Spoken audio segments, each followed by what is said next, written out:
ስትጾሙ እንደ ግብዞች አትሁኑ። እነሱ ሰው እንደ ጾሙ ያውቅላቸው ዘንድ ፊታቸውን አጠውልገው ይታያሉና፣ እናንተ ግን ስትጾሙ የተሰወረውን የሚያውቅ ከአባታችሁ በቀር ማንም እንዳያውቅባችሁ ራሳችሁን ተቀቡ፣ ፊታችሁን ታጠቡ። እና አብይ ጾም ጉዞ ነው። የ40 ቀን ጉዞ ናት። የት ነው የምንደርሰው? ሄደን 40 ቀን ጾመን ቅድስት ዘወረደ እንደዚህ ያልን እና የት ነው የምንደርሰው? አሁን ብዙ ሰው ምን ይላል? እንዲሁ ኦርቶዶክስ መሆን ያደክማል። ምክንያቱም ጾሙ ቀኑ ምንድን ነው? በጣም ብዙ ነው። እና ምንድን ነው ዓመት ሙሉ እንዳንበላ የምታደርገን ይህች ቤተክርስቲያን። ጾም ሰማያዊ መልካችንን መጠበቅ ነው። የጾመኛ ሰው ሰውነት ሌሊቱን ሙሉ ተኝቶ ማደር አይቻለውም። ጾም የትጋት ምንጭ ነው። ሰው በልቶ ትጉ ሊሆን አይችልም።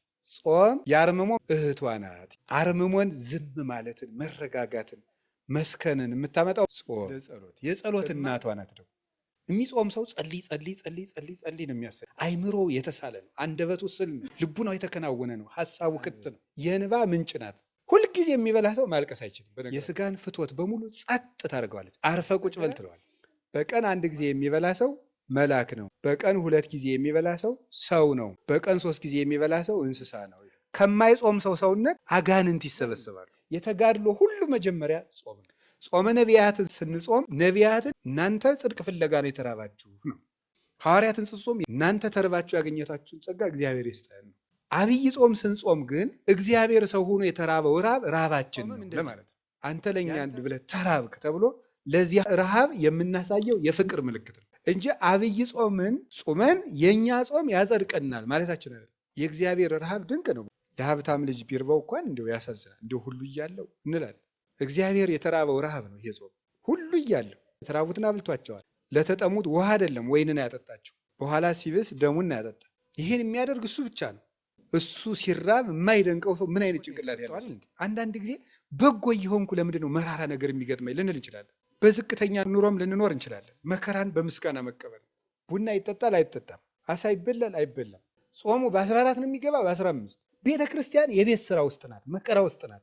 ስደት እየተሰቃየች ነው ያለችው። በብዙ ሰዓት እየተጠበሰች ነው። አይን ያለው ሁሉ በቀይ አይኑ የሚያይ ቤተክርስቲያን ነው። እግር ያለው ሁሉ የሚፈጥን እሷን ለማቃጠል ለማጥፋት ነው። ነፍስ መግደል አለ የለም፣ ጥንቆላ የለም፣ መጠን ያጣ ግብረ ሰዶማዊነት የለም፣ ዘረኝነት የለም። ክደት በዝቶ የኢትዮጵያ ምዕመናን በሙሉ ወደ ክደት እየተወሰዱ አይደለም። በየሜዳው ሄደው እዚያ የሚዘለው የሚጨፍረው እኮ ከኦርቶዶክስ የወጣ ነው። አላያችሁትም?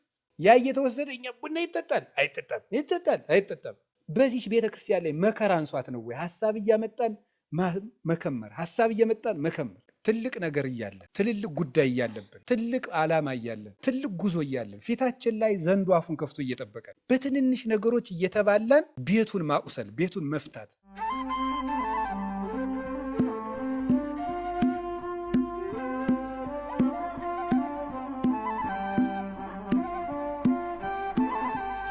በስመ አብ ወወልድ ወመንፈስ ቅዱስ አሐዱ አምላክ።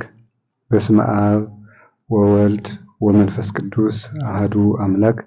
በስመ አብ ወወልድ ወመንፈስ ቅዱስ አሐዱ አምላክ። ይትባረክ እግዚአብሔር አምላከ አበዊነ ቅዱሳን ዘሰብሐ ምህረቶ ላዕሌነ።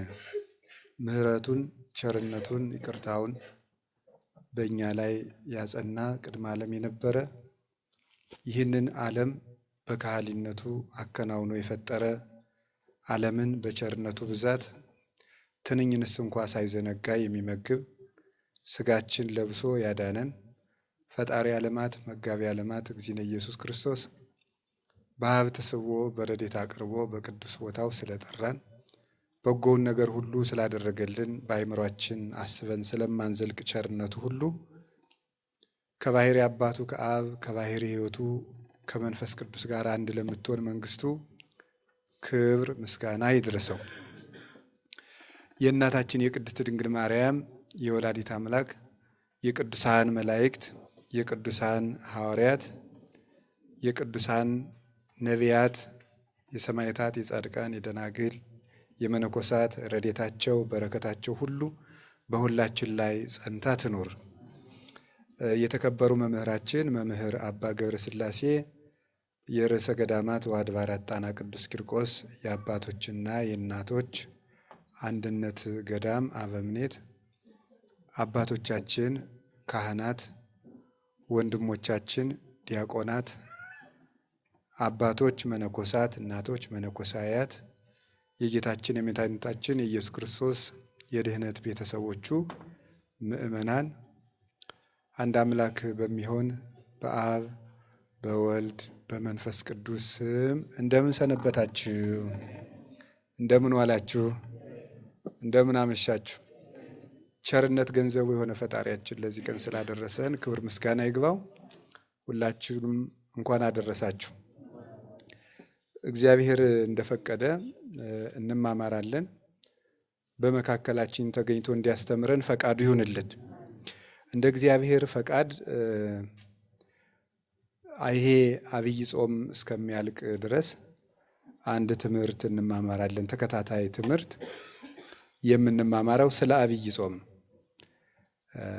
ስለ አብይ ጾም በዚህ ጾም ውስጥ እንማራለን ማለት ነው። ጾሙ እስከሚያልቅ ድረስ ነው የምንማረው ስለዚህ ጉዳይ። ስለዚህ ርዕስ የምናደርገው የአብይ ጾም ጉዞ በሚል ርዕስ ነው የምንማማረው። እስኪ በሉ ድገሙ፣ ሶስተኛ በሉ። ይሄን እንግዲህ ክፍል 1 ክፍል 2 እያል እስከ መጨረሻው ቀን ድረስ እንማማራለን እንደ እግዚአብሔር ፈቃድ ማለት ነው። እንግዲህ ጌታችን መድኃኒታችን ኢየሱስ ክርስቶስ የጾመው 40ው ቀን በነገው ዕለት ነው የሚገባው። ከቅድስት እሁድ ጀምሮ ቀጥሎ ባለው ሰኞ ነው ጌታችን ኢየሱስ ክርስቶስ የጾመው 40ው ጾም ሰኞ ነው የሚገባው። ይሄኛው ጾመ ሕርቃል ይባላል። ታውቁታላችሁ። በየዓመቱ ነው የሚተረከው። ስለዚህ ያንን ታሳቢ በማድረግ ዛሬ ስለ አብይ ጾም እንማማራለን። ትምህርቱም የአብይ ጾም ጉዞ ብለን ነው የምንማማረው። የአብይ ጾም ምንድን ነው? አዎ የአብይ ጾም ጉዞ የምንለው ለምንድን ነው? ዝም ብለን ጉዞ ለምንድን ነው ያልነው? ለምንድን ነው የአብይ ጾም ጉዞ ማለት ያስፈለገን? አብይ ጾም ምንድን ነው የሚለውን እንነጋገራለን።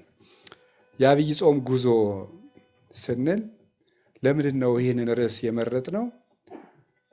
አብይ ጾምን የምንጾመው የት ለመድረስ ነው ሀሳቡ። ይሄን እንዲመለስልን ነው። አብይ ጾምን የምንጾመው የት ለመድረስ ነው? መቼስ 40 ቀን እየጾምን ነው። 40 ቀን ጾመን የት ነው የምንደርስ? እና እሱን እንድናውቅ ነው። ምንድን ይባላል መሰላችሁ? መንገድ የሚሄድ ሰው መጀመሪያ ማወቅ ያለበት የት እንደሚሄድ ነው። የት እንደሚሄድ ማወቅ አለበት። ከዚያ ቀጥሎ ደግሞ በየት በኩል እንደሚሄድ ያጠናል። መቼ እንደሚሄድ ደግሞ ያጠናል።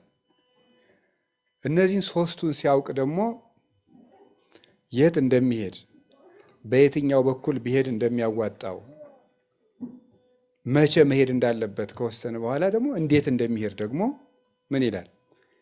ይወስናል። የሀገሩን ርቀት ያያል፣ መድረሻውን ያያል፣ የመንገዱን ስልት ያያል፣ ቀኑን ወስኗል። ከዚያ በኋላ ደግሞ እየፈጠንኩ ልሂድ፣ እየሮጥኩ ልሂድ፣ ብቻዬን ልሂድ፣ ከሰው ጋር ልሂድ የሚለውን ደግሞ ያዘጋጃል። መንገድ የሚሄድ ሰው እነዚህን ሳያውቅ መጓዝ የለበትም።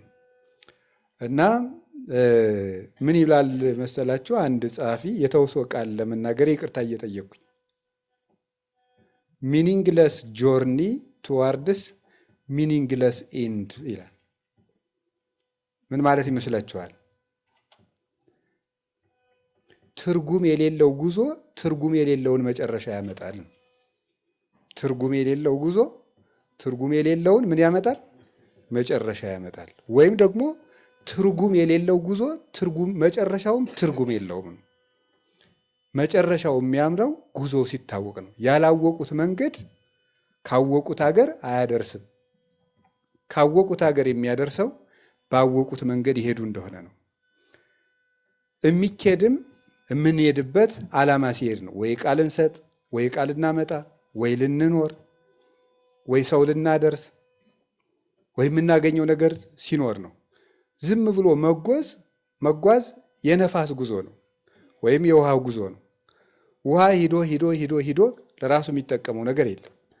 ነፋስ ነፍሶ ነፍሶ ነፍሶ ምንም ነፋስን እንደመጎሰም ነው ያለው ቅዱስ ጳውሎስ። ስለዚህ ነው ትርጉም የሌለው ኑሮ መኖር እጅግ አስጨናቂ ነው።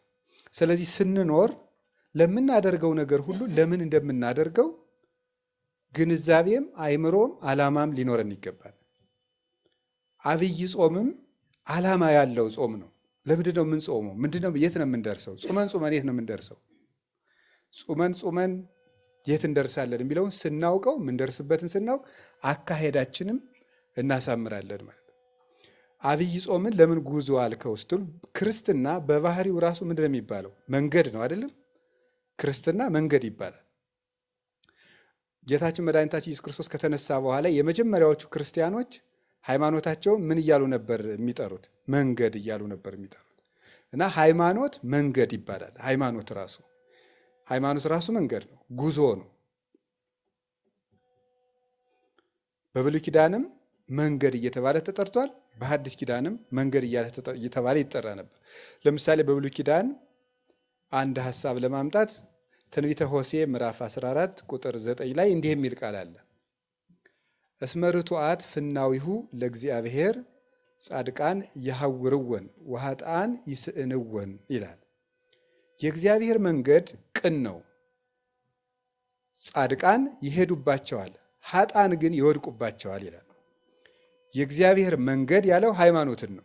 ሃይማኖት ማለት እግዚአብሔር ወደ እኛ የመጣበት፣ እኛ ወደ እግዚአብሔር የምንሄድበት እግዚአብሔር ያደረገው መገለጥ ነው።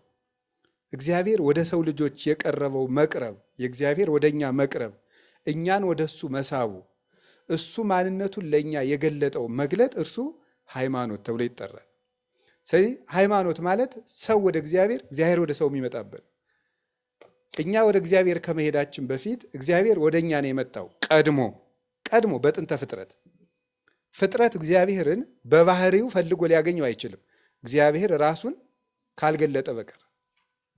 ወደ ተገለጠው እግዚአብሔር እንሄዳለን እንጂ እኛ ያገኘነው እግዚአብሔር የለም።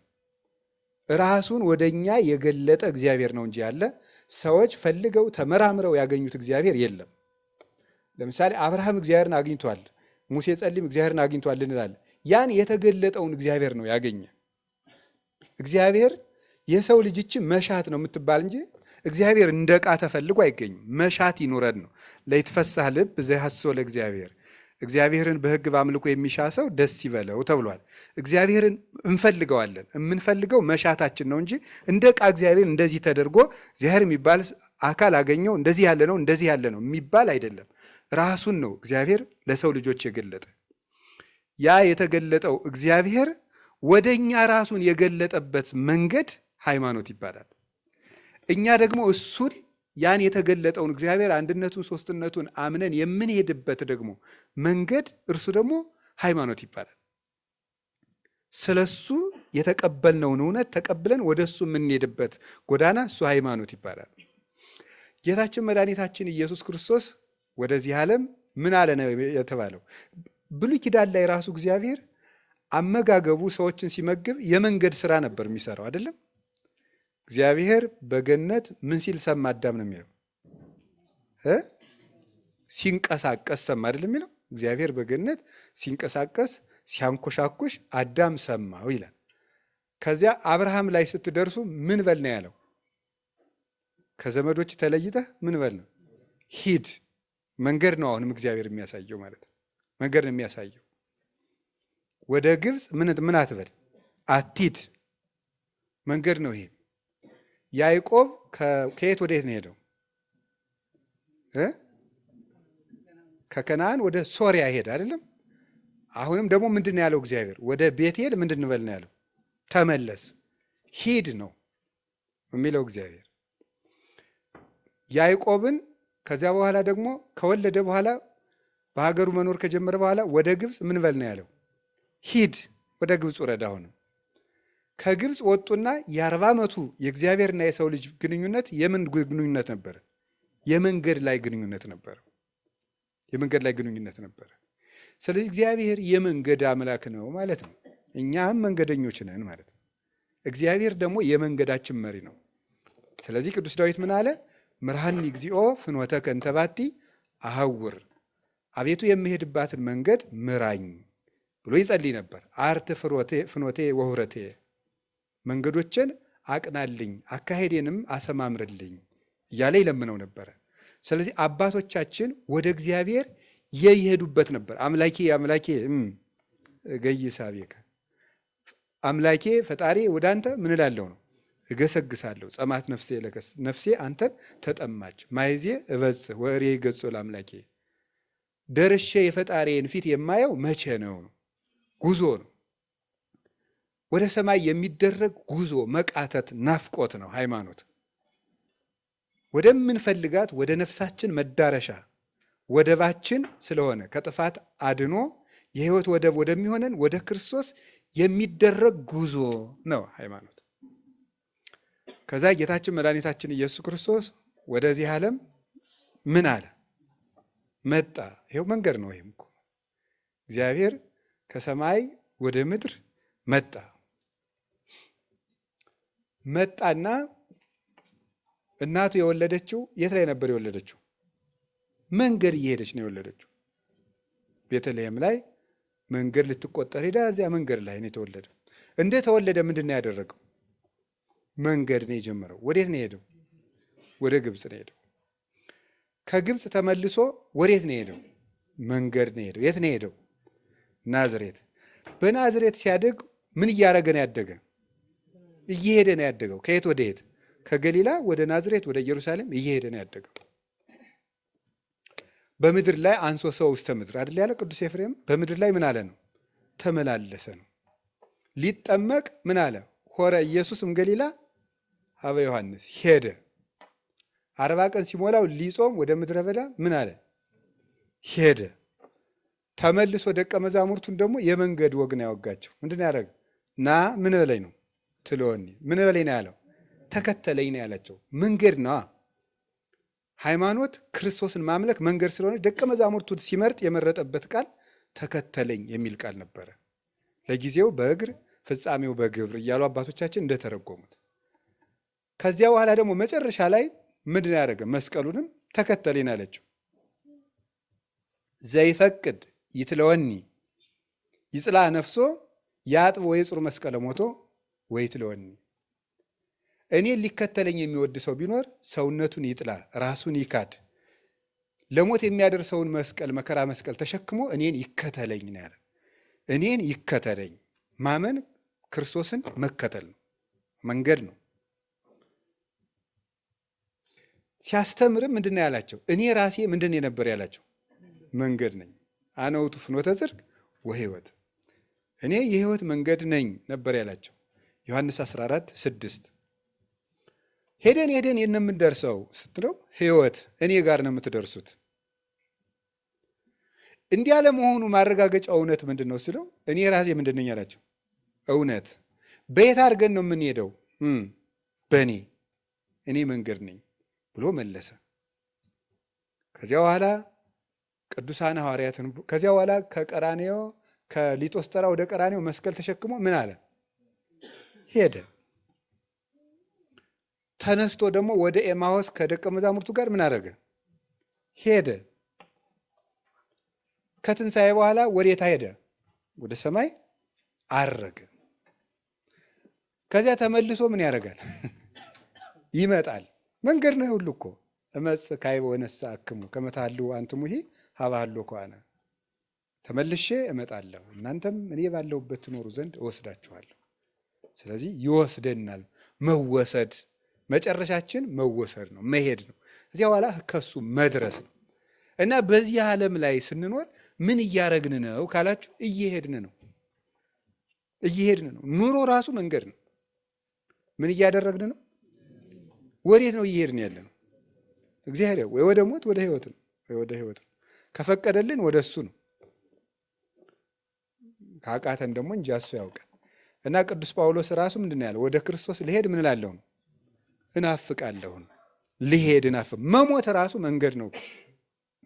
ወፍናው ይሁኒ ለሞት ዘእግዚአብሔር ውእቱ። የሞት መንገድ የእግዚአብሔር መንገድ ነው፣ የእግዚአብሔር ጎዳና ነው ብሎ ቅዱስ ዳዊትም ነግሮናል። ስለዚህ ጎዳና ነው። ስንኖር እየሄድን ነው። አንድ ቀን አንድ እርምጃ እንደሆነ፣ 1 ዓመትም የሆነ ሩጫ ነው፣ 2 ዓመትም የሆነ ሩጫ ነው። በቆየንና በከረምን ቁጥር ወደ መቃብራችን በደንብ እየፈጠንን ነው የምንሄደው እና አብይ ጾም ጉዞ ነው። የ40 ቀን ጉዞ ናት። የት ነው የምንደርሰው? ሄደን 40 ቀን ጾመን ቅድስት ዘወረደ እንደዚህ ያልንና የት ነው የምንደርሰው? እሱን እንድናውቅ ነው፣ መዳረሻችን እንድናውቅ።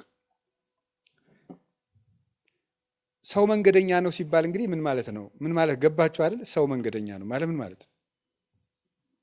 ነዋሪ አይደለም ነው። መንገደኛ ጓዙ ቀላል ነው፣ እንደ ልቡ አይናገር።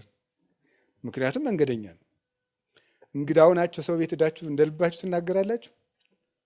አንሶት ያንቃ ይባላል። ሰው ቤት ትሄዱ አይባልም። አውርዱት ውሃ አልጠጣም ይባላል አይባልም። የሰው ቤት ነው። በምድር ስንኖርም እንደ ልባችን መናገር አይገባም። ምክንያቱም ምንድን ነን? ነግዶ ፈላሲ ስደተኛ ነን፣ መንገደኞች ነን። እንደ ልብ አንናገርም። ቀለል ብለንም መኖር አለብን። መንገደኛ ነን። ጥሎ ለሚሄዱት ሀገር አመል ማስቆጠርም ተገቢ አይደለም። እንግዳ እኮ አመሉን አሳምሮ ነገ ወደ ቤት ሊሄድ ብሎ አመሉን አሳምሮ ነው የሚሄደው። ነገ ጥለነው ለምንሄደው ዓለም ነው መከራ የምንበላው እርስ በርሳችን እና ስለዚህ ነገ ሀጆች ነን። መቼ እንደምንሄድ አናውቅ። እየሄድን ነውን እንጂ ደግሞ ጎዳናችን መቼ እንደሚያልቅ አይታወቅም። ስለዚህ አመልን ማሳመር፣ እንደገና ደግሞ ለእንግድነት በሄዱበት ሀገር ቤት ሲሰራ አይከረም ማለት የት ነው የሚሰራ? ራስ ቤት ሲመለሱ አይደለም ነው። አሁን አዲስ አበባ ሄዳችሁ ለመመለስ እዚያ ቤት ስትሰሩ ትሰነብታላችሁ ወይስ የአዲስ አበባ ሰው እዚህ ቢመጣ እዚህ ቤት ሲሰራ ይከርማል? አገሩ ላይ ነው የሚሰራ። የእኛ ሀገራችን የት ነው? በሰማይ ነው። ቅዱስ ዮሐንስ አፈወርቅ እንዲህ ይላል፣ 2 ሀገሮች ቢኖሩ አንዲቱ ሀገር ዘንድሮ እሳት ሊበላት ነው ብትባል፣ አንዲቱ ሀገር ደግሞ ለሁል ጊዜ ትኖራለች ብትባል የት ቤት መስራት ትፈልጋላችሁ ይላል። የት ነው የምትሰሩት? የማይቃጠለው ነው አይደል እንዴ? ስለዚህ እነዚህ ያሉት ደግሞ ምን ያደርጋል? እነዚህ ሰማያት ደግሞ ይጠፋሉ። እነዚህ የምናያቸው ምድሮች በማይጠፋው ዓለም ምን አለኝ ማለት ይገባል። ስለ እውነት በዚህ ዓለም ራሳችንም ሰርተን ሆነ ሰውም ሰርቶልን መጠለያ ጎጆም አለን፣ መጠለያ ልብስም አለን። በዚያኛው ዓለም ግን ምን ይጠብቀኝ ይሆን ብሎ ማሰብ ይገባል። የሚሄድ ሰው መድረሻውን ይመሽብኝ ይሆን? አውሬ ይበላኝ ይሆን? ክረምት ከሆነ ውሃ ይሞላብኝ ይሆን? በጋ ከሆነ ይቀትርብኛል እያለ እያሰበ ነው የሚሄደው እና እያሰብን መኖር አለብን። የሚጾም ሰው ሞቱንም ትንሣኤውንም እያሰበ ነው የሚጾሙ። ምን እያደረግን እንሄዳለን የሚለውን መንገዳችን እንድናውቅ ነው። ጾሙ ምንድን ነው? አብይ ጾም። አሁን የአብይ ጾም ጉዞ ለምን እንዳልነው ነገርኳችሁ። አሁን ደግሞ ለምንድን ነው አብይ ጾም የሚባለው የሚለውን ልንገራችሁና ከዚያ ወደ ቀጣዩ ሀሳባችን እንሄዳለን። አብይ ጾም የሚባለው ጾም ታውቃላችሁ። ጾም ማለት መከልከል ነው። ተከልኦተ ብእሲ እመብል፣ የሰው ልጅ በጊዜ እውቅ በታወቀ በተሰፈረ በተለካ ጊዜ ከመብል መከልከሉ ጾም ይባላል። በታወቀ ጊዜ ጾም ማለት ባጭሩ መከልከል ማለት ነው። ፍትሕ መንፈሳዊ አንቀጽ 15 ቁጥር 1 ላይ እንደተጻፈው ጾም መከልከል ነው። መከልከል ነው ጾም። ይሄ ፍቹ ዝም ብሎ ዘይቤያዊ ፍቹ ነው። ግዕዙ ወደ አማርኛ ሲተረጎም ነው መከልከል የሚሆነው። መንፈሳዊ ፍቹ ግን ጾም ምንድን ነው? ጾም ምን ይመስላችኋል? ጾም ሰማያዊ መልካችንን መጠበቅ ነው። ሰማያዊ መልካችንን እኛ የተፈጠርነው በማን መልክ ይመስላችኋል? ኦሪት ዘፍጥረት ምዕራፍ 1 ቁጥር 26 ላይ እንደተጻፈው በማን መልክ ነው የተፈጠርነው? በእግዚአብሔር መልክ ነው የተፈጠርነው። በእግዚአብሔር አርአያና መልክ ከተፈጠር እግዚአብሔር ይበላል አይበላም? ጥያቄው ራሱ መልሱ እንጂ አይበላም አይደል እንዴ? ይበላል አይበላም? አይበላም። እና ምን ጾመው ወደ የትኛው መልካችን ለመሄድ ነው? እግዚአብሔርን መስለን ስለተፈጠር ወደማይበላው መልካችን ለመሄድ ነው። መጨረሻ ላይ መንግስተ ሰማያት እንበላለን አንበላም? አንበላም። እና ወደዚያኛው ዝግጅት እያደረግን ነው። ጾም ማለት ወደ ትክክለኛ መልካችን መመለስ ማለት ነው። ወደ ተፈጥሯችን መመለስ። ይሄ የሚበላው ስጋ ራሱ መጨረሻ ላይ በማይበላ ህይወት ነው የሚኖረው። ስለዚህ እግዚአብሔርን ወደምንመስልበት መልክ መሄድ ነው ጾም ማለት፣ ሰማያዊነት ነው። ይውላችሁ የእኛ ኦርቶዶክሳዊ ተዋሕዶ ቤተክርስቲያን ስንዱ እመቤት የሆነችው እናታችን ከዓመት ካሉት ቀናት የምታበዛው ምኑን ነው? በቃ ጠቅላላው ህይወታችን ማንን ወደ መምሰል እንዲያርግ ነው። አሁን ብዙ ሰው ምን ይላል? እንዲሁ ኦርቶዶክስ መሆን ያደክማል። ምክንያቱም ጾሙ ቀኑ ምንድን ነው?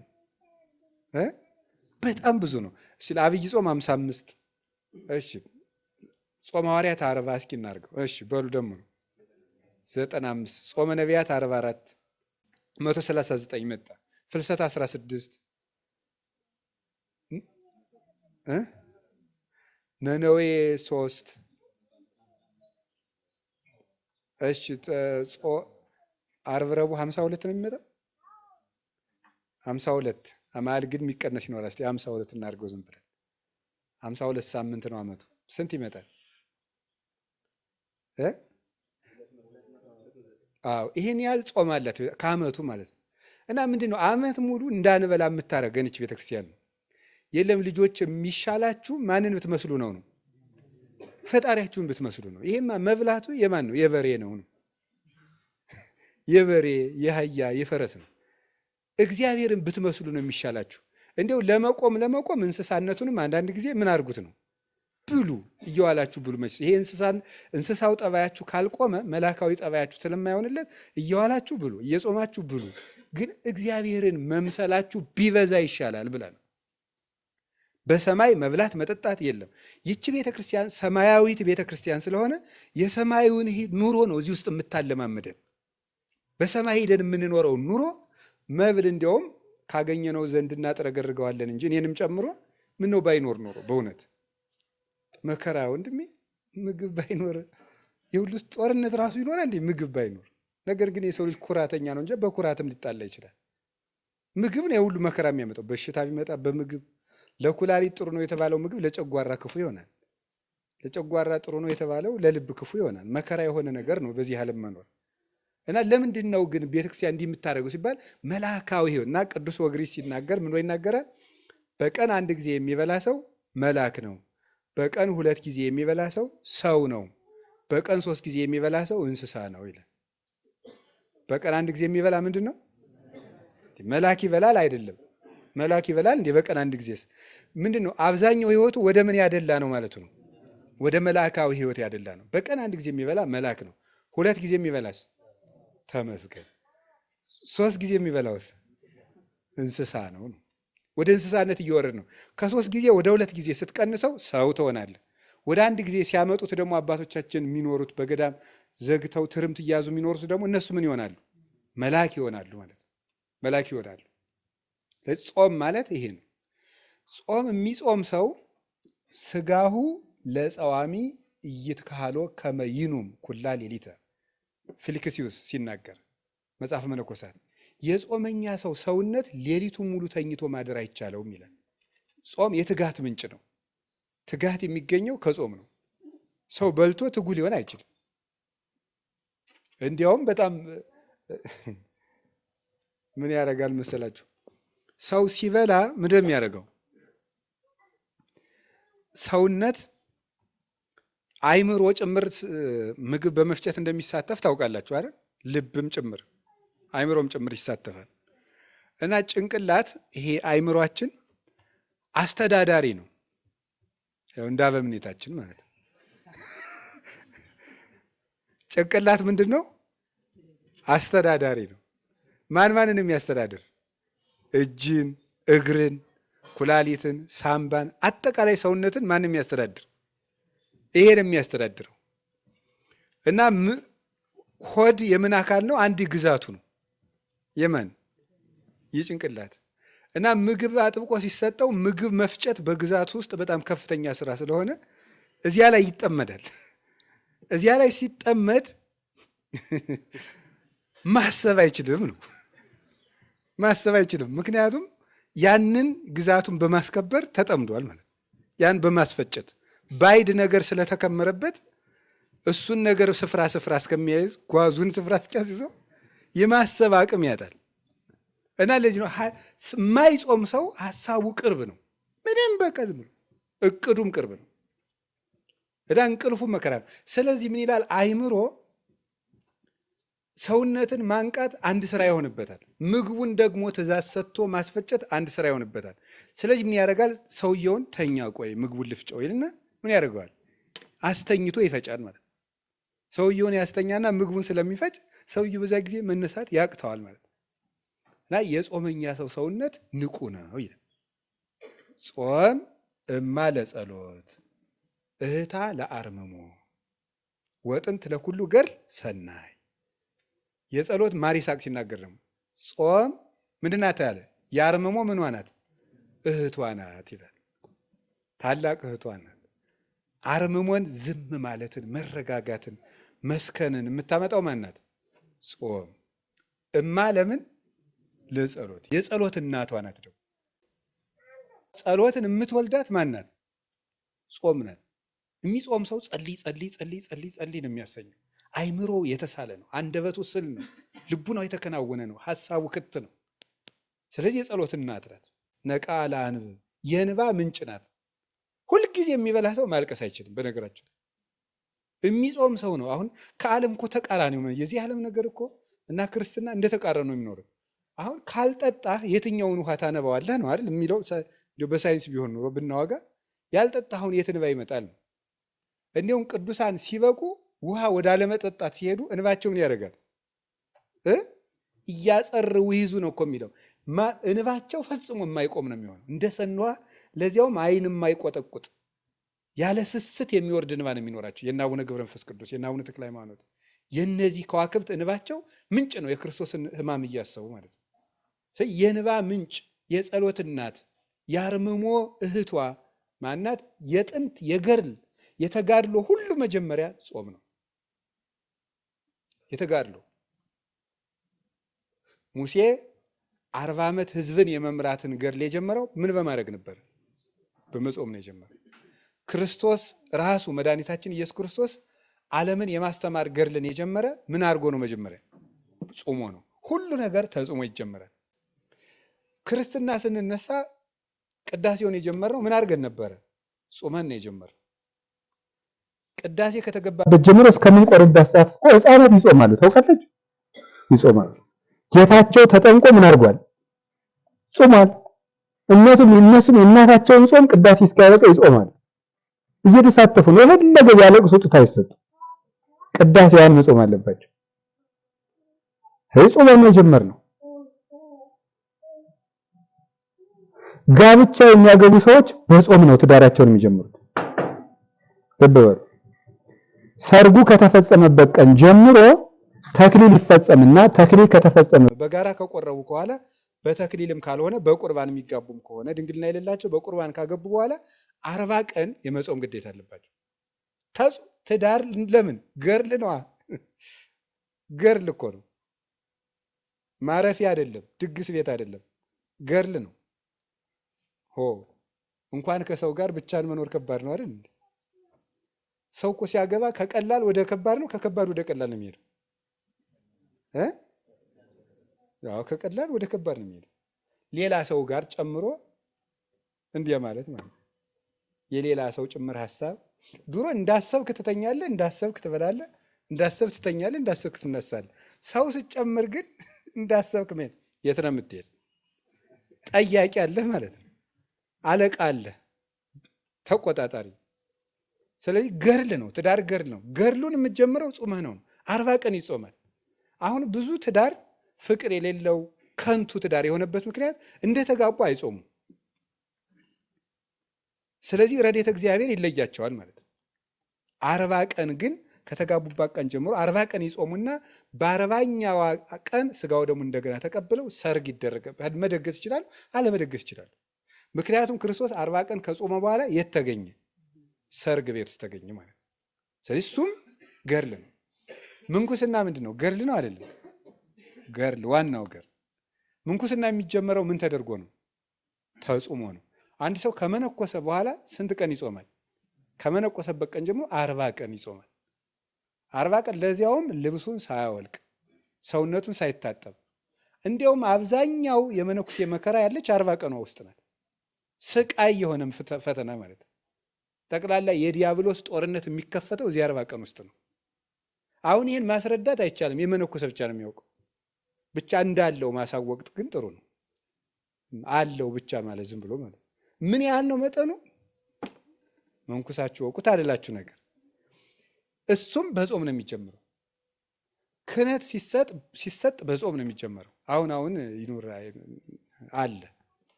እንጂ አባቶቻችን ዲቁና ሰጠው ለዲያቆኑ ምን ይሰጡታል?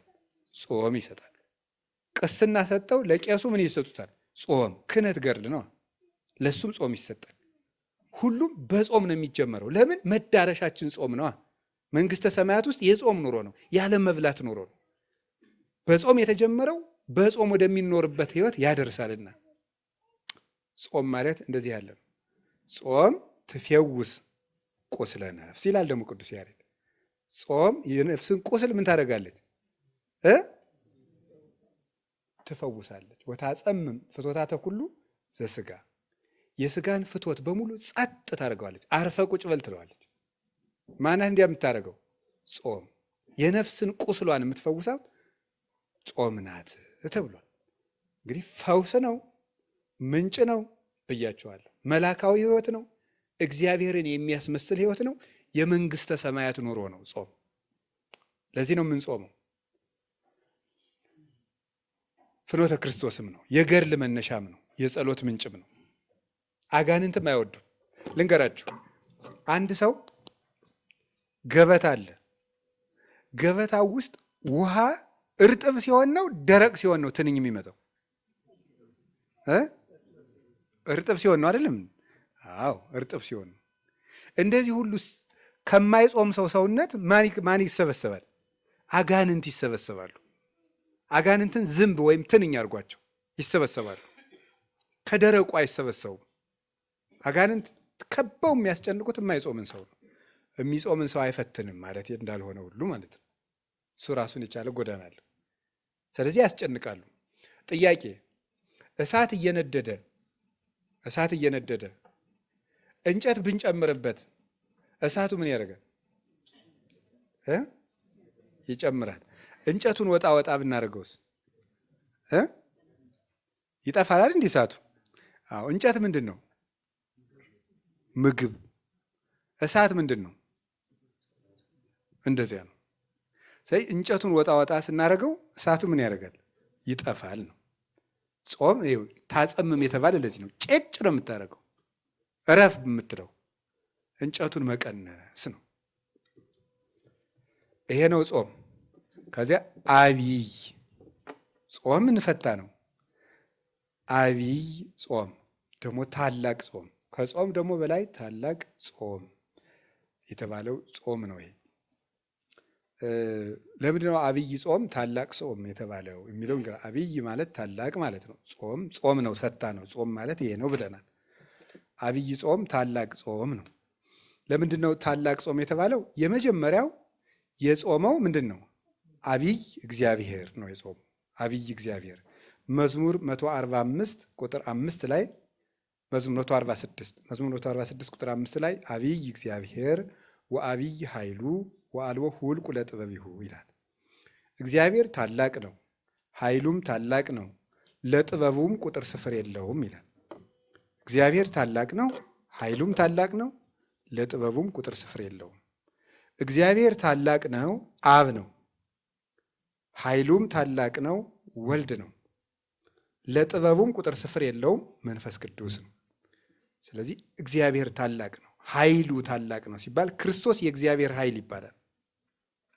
አንደኛ ቆሮንቶስ ምዕራፍ 1 ቁጥር 26 ላይ እንደነገረን እስመ ክርስቶስ ኃይል እግዚአብሔር ውእቱ፣ ክርስቶስ የእግዚአብሔር ኃይል ነው። የእግዚአብሔር ኃይል ይባላል። የአብ ኃይሉ ይባላል፣ ክንዱ ይባላል። የሰው ኃይሉ በክንዱ እንዲገለጥ የአብ የመንፈስ ቅዱስ ኃይላቸው በወልድ ተገልጧልና ይላሉ ሊቃውንቱ። ስለዚህ አብይ እግዚአብሔር ታላቅ የሆነ ገናናው እግዚአብሔር የጾመው ጾም ስለሆነ አብይ ጾም ይባላል። ደስ አይላችሁ? እግዚአብሔር የጾመውን ጾም መጾም ማለት ነው። ንጉሱን ተከትሎ መዝመት ማለት እኮ ነው። ዘመቻችን አጋንንትን ለመዋጋት ነው። ንጉሱን ተከትሎ የምንከተለው ንጉስ ደግሞ በረሃብ ብንከተለው ጦም የሚያሳድር አይደለም። ራሱን የህይወት እንጀራ አድርጎ የሚመግብ ነው። ከክርስቶስ ጋር የጾመ የሚመገበው ክርስቶስን ነው።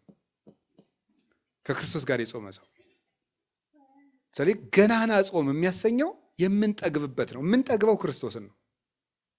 ከንጉስ ጋር የተራበ ንጉሱ በነገሰ ጊዜ የንጉስ ማዕድ ይሳተፋል።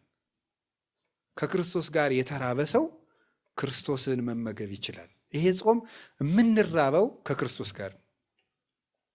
ጾመ ነቢያትን ስንጾም ነቢያትን የእናንተ ረሃብ ረሃባችን ነው ማለታችን ነው። እናንተ ጽድቅ ፍለጋ ነው የተራባችሁ ነው። እንሳተፋችኋለን። አባቶቻችን ሐዋርያትን ስንጾም የእናንተ ረሃብ ረሃባችን ነው። እናንተ ተርባችሁ ያገኘታችሁን ጸጋ እግዚአብሔር ይስጠን ነው። አብይ ጾም ስንጾም ግን እግዚአብሔር ሰው ሆኖ የተራበው ረሃብ ረሃባችን ነው ለማለት ነው። ያንተ ረሃብ ረሃባችን ነው ማለታችን ነው። ይሄን የምንሳተፈው የክርስቶስን ረሃብ። ስለዚህ ንጉሥ ክርስቶስ ስለጾመው አብይ ጾም ይባላል። በገጠር ሁዳዴ ጾም ይባላል። ሁዳዴ ጾም ሰምታችሁ ታውቃላችሁ አይደል? ሁዳድ ማለት የንጉሥ እርሻ ማለት ነው። ሁዳድ ኮድድ፣ ኮደደ፣ መኮድድ፣ መኮደድ ይላሉ እነሱ ናቸው። እንደሚሉት ልታስኮድደኝ ነው ይላል። ኩዳድ እርሻ ሄዷል እገሌ ከተባለ የትልቅ ሰው የባለስልጣን እርሻ ሊያርስዷል ማለት ነው። የንጉሥ እርሻ በዚያ መቅረት በጣም ከባድ ነው። እዚያ እርሻ የቀረ ሰው ሊኖር ነው ላይኖር ነው። ምክንያቱም የማን እርሻ ነው? የንጉሥ እርሻ ነው። እና ሁዳዴ ጾም ሰፊ እርሻ ማለት ነው። የንጉሥ እርሻ ሰፊ ስለሆነ አገሩ ሁሉ ነው የሚሰማራበት።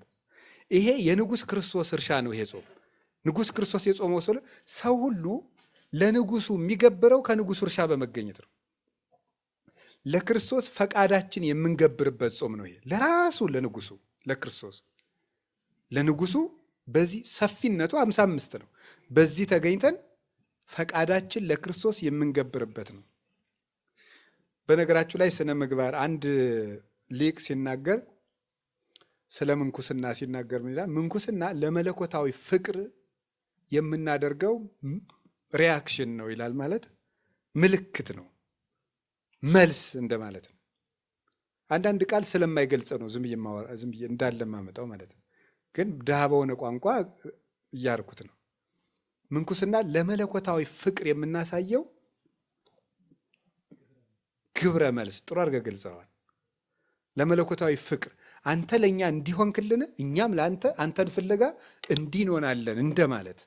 ብድር መመለስ አይደለም፣ ፍቅሩን መከተል ነው። ለፍቅር ምልክት ማሳየት ነው። እግዚአብሔር ለሰው ልጅ ላደረገው ፍቅር የምናሳየው ምልክት ነው። ዘመድ ይቅርብን፣ ገንዘብ ይቅርብን፣ ትዳር ይቅርብን ተብሎ አንተ ሁሉን ትተህ እንደመጣ ያንተ ፍቅር ሁሉን ያስተዋል እንደማለት ያለ ነው። ለዚህ ነው የሚመሰረት እንጂ ስጋን ለመቅጣት አይደለም። ጾምም እንደዚህ ነው። አንተ ለእኛ ብለህ ተራብክ ተብሎ ለዚህ ረሃብ የምናሳየው የፍቅር ምልክት ነው እንጂ አብይ ጾመን የእኛ ጾም ያጸድቀናል ማለታችን አይደለም። የእኛ ጾም ያጸድቀናል ማለታችን አይደለም። ለፍቅሩ የሃይማኖት ስራ ራሱ ተግባር ስነ ምግባር ማለት አሁን አንዳንድ ሰዎች ይላሉ ከኛ ቤተክርስቲያን ውጭ የሆኑ ሰዎች ስነ ምግባር እንስራ እንዲናርግ ሲባል በእኛ ስራ አንድንም በእኛ ስራ አንድንም ጉጭ ማለት ግን መጎለት ግን ለዚያ ፍቅር ምልክት አለማሳየት ነው። ቢያንስ መውደዳችን እንግለጠው ነው። የምንሰግደው ለሱ ፍቅር የሱን ፍቅር ለማሳየት ነው እንጂ የኛ ስግደት መንግስተ ሰማያትን የሚገዛልን ሆኖ አይደለም። የምንቆመው የኛ ቁመት መንግስተ ሰማያትን ሊገዛት አይደለም። ለፍቅሩ ምልክት ማሳየት፣ በሱ የማመናችን ማህተም ማሳየት ነው። አዎ ቃልህ እውነት ነው፣ ነገርህ የታመነ ነው፣ ለእኛ መሞት የታመነ ነው። ለዚህም የምናሳየው ፍቅር ይሄ ነው። ያንን ነው። በጎ ስራ የፍቅር ውጤት ነው። እስመ ምግባራት ሰናያት ይትወለደ እምፍቅር። በጎ ስራ የሚወለደው ከፍቅር ነው ይላል ቅዱስ ዮሐንስ አፈወርቅ በድርሳኑ ብርሃነ ሲተረጉም። በጎ ስራ ከፍቅር ነው የሚወለደው። ለምንወደው ነገር ነው በጎ መልስ የምናሳየው። ለምንወደው ክርስቶስ የምናሳየው ነው አብይ ጾም እና ትንሽ ትልቁ ሁሉ ሁሉንም ጾም መጾም አለበት። ይሄንን ደግሞ በተለየ የእግዚአብሔር ረሃብ ድንቅ ነው በእውነት። የሀብታም ልጅ ቢርባው እንኳን እንዲሁ ያሳዝናል። እንዲሁ ሁሉ እያለው እንላለን። እግዚአብሔር የተራበው ረሃብ ነው ይሄ ጾም። ሁሉ እያለው ለሁሉ መስጠት እያበላ የተራቡትን አብልቷቸዋል። ለተጠሙት ውሃ አይደለም ወይንን ያጠጣቸው፣ በኋላ ሲብስ ደሙን ያጠጣ። እሱ ሲራብ የማይደንቀው ሰው ምን አይነት ጭንቅላት ያለው ሰው ነው? ያንን ይዘን ነው የምንጾመው። ስለዚህ ካሳ የተካሰበቀ ነው። 40 ቀን ለአራቱ ባህሪያታችን የካሰው ካሳ ነው። ሁለተኛ አብይ የሚያስብለው ለዚህ ነው። ለእኛ የተደረገ ትልቅ ካሳ ነው። አንደኛ በማንነቱ አብይ እግዚአብሔር ነው የጾመው። ሁለተኛ ትልቅ ካሳ የተካሰበት ነው። በልተን ላመጣነው ዕዳ ጾሞ እየካሰልን ነበር ክርስቶስ። አንዱ ቤዛችን የሚያሰኘው ክርስቶስ ይሄ ነው። እየበላን ነበር ሞት ያመጣን፣ እሱ ጾሞ ካሳ ካሰልን እና ትልቅ ዋጋ ነው የተከፈለልን። ሶስተኛ ታላቁን ጠላታችን ነው ድል የነሳልን አይደል? በዚህ ጾም ማን ነው? ዲያብሎስ።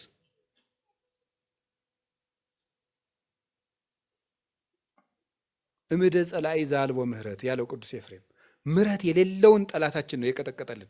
ትልቁን ጠላታችን በዚህ ጾም ቀጥቅጦታል። በትዕቢት ቢመጣ በትዕቢት ነበር ቀድሞ ከገነት የወጣ ነው።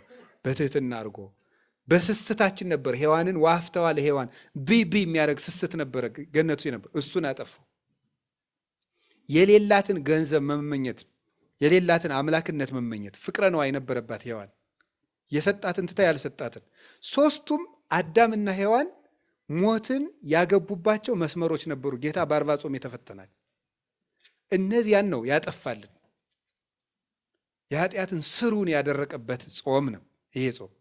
ስለዚህ አብይ ጾም ገናናው አምላክ ስለ ጾመው ትልቅ ካሳ ስለካሰልን፣ ሶስተኛ ትልቁን ጠላታችን ድል ስለነሳልን አብይ ጾም ይባላል ባጭሩ። እሺ አብይ ጾም ከየት ይጀመራል ነው? አብይ ጾም ከየት ይጀመራል? እስኪ በሉ አብይ ጾም በሉ። እሺ ከየት ይጀመራል ነው? መልሱ እስኪ ከዘወረደ በሉ እስኪ። አዎ አብይ ጾም ከዘወረደ ይጀመራል። አሁን የአብይ ጾም ምንድነው ርዕሳችን? ንገሩኝ እንጂ። ጉዞ ነው። የአብይ ጾም ጉዞ ከየት ነው የሚጀመረው ነው? የአብይ ጾም ጉዞ የሚጀመረው ዘወረደ ነው። ዘወረደ ማለት ነው እሱ ዘወረደም ላይሉ ነው። ከሰማይ የወረደውን ክርስቶስን ይዘን ነው የምንጀምረው። የአብይ ጾም መጀመሪያ ክርስቶስ መውረዱን መከተል ነው መጾም ማለት። አምላክ ስጋ መሆኑን መከተል ነው ጾም። ዘወረደ እንደኛ ቤተክርስቲያን የሚያስደንቅ ቤተክርስቲያን የለም። በእውነት ቤተክርስቲያን አንዲት ናት። ግን በመዋቅር ደረጃ በኢትዮጵያ ኦርቶዶክስ ተዋሕዶ ቤተክርስቲያን ያለው ስርዓት ድንቅ ነው። ይሄ የሆነው ደግሞ በታላቁ መብራታችን በቅዱስ ያሬድ ምክንያት ነው። እና ዘወረደ ብሎ የሰራልን እሱ ነው። ጾሙ ከዚህ እንዲጀምር ተገልጦለት ነው። ሌሎቹ ዘወረደ አይሉትም፣ ሌላ ስም ነው ያለው በሌሎች አብያተ ክርስቲያናት ዘንድ። የእነሱም ድንቅ ነው። እግዚአብሔር በየስልቱ ይመለካል። ሃይማኖቱ እስካለ ድረስ ነውር የለውም። ዘወረደ ብለን የምንጀምረው እኛ ነን። ስለዚህ አብይ ጾም ከየት ነው የሚጀመረው ሲባል ከእግዚአብሔር ልጅ መውረድ ነው። አብይ ጾምን መጾም ማለት የእግዚአብሔር ልጅ እግዚአብሔር ወልድ ወደዚህ ዓለም የመጣውን መውረድ አድንቆ በዚያ ተመስጦ መኖር ነው። አሁን እየጾምን ይመስላችኋል? የመጀመሪያዎቹ ክርስቲያኖች ክርስቶስ ወደዚህ ዓለም የወረደበትን ምስጢር ለማድነቅ ብለው አብይ ጾም ሊገባ ሲል ዮርዳኖስን ተሻግረው በረሃ ሄደው 40ውን ቀን ሰንብተው የሆሳዕና ዕለት ነበር መልሰው የሚገናኙት። በሐዋርያት ዘመን የነበሩት ማለት ዳቧቸውን ቋጥረው ዮርዳኖስን ተሻግረው በረሃ ሄደው ሁሉም ለየብቻው ሆኖ የክርስቶስን ወደዚህ ዓለም መምጣት እያደነቀ ከርሞ የሆሳዕና ይገናኛሉ። ስለዚህ በክርስቶስ ሰው መሆን መደነቅ ነው። ዘወረደ ገባ ጾም ገባ ሲባል ዘወረደ ስንል እግዚአብሔር እኮ እኛን ለማዳን መጣ ብሎ በዚህ ተደንቆ ጾሙን መጀመር ነው። አላችሁ አይደለም? ያው እግዚአብሔር ወደዚህ ዓለም መጣ የሚለውን እንዲደንቀን መሆን ነው። ደንቆን ከጾም ነው ጥሩ ነው። እንዲደንቀን አንድ ሁለት ነገሮች እንደው ሊቃውንቱ ከተናገሩት ልንገራችሁ። እስቲ እግዚአብሔር አብ ወደ እግዚአብሔር ወልድ ወደዚህ ዓለም መምጣቱን ይዘን መደነቅ ነው እና እዚያ ጋር የምናደርገዋል። አሁን በዘወረደ ሳምንት ማድረግ ያለብን ነገሮች አሉ። በዘወረደ ሳምንት የመጀመሪያው ማመን ማድነቅ ነው።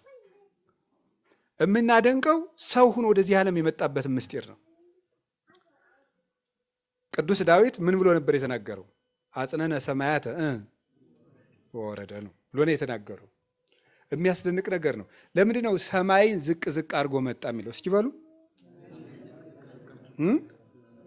ሰማይን ዝቅ ዝቅ አድርጎ መጣ። አንድ የበረሃ መነኩሴ የተናገረውን ንገራቸው።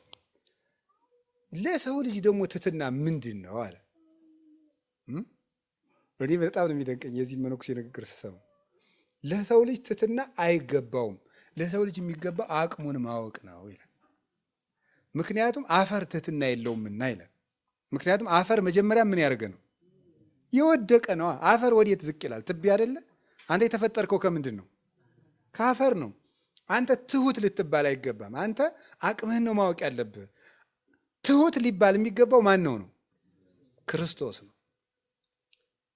ካለ ማንነቱ ወደማይመጥነው የመጣ እሱ ነው።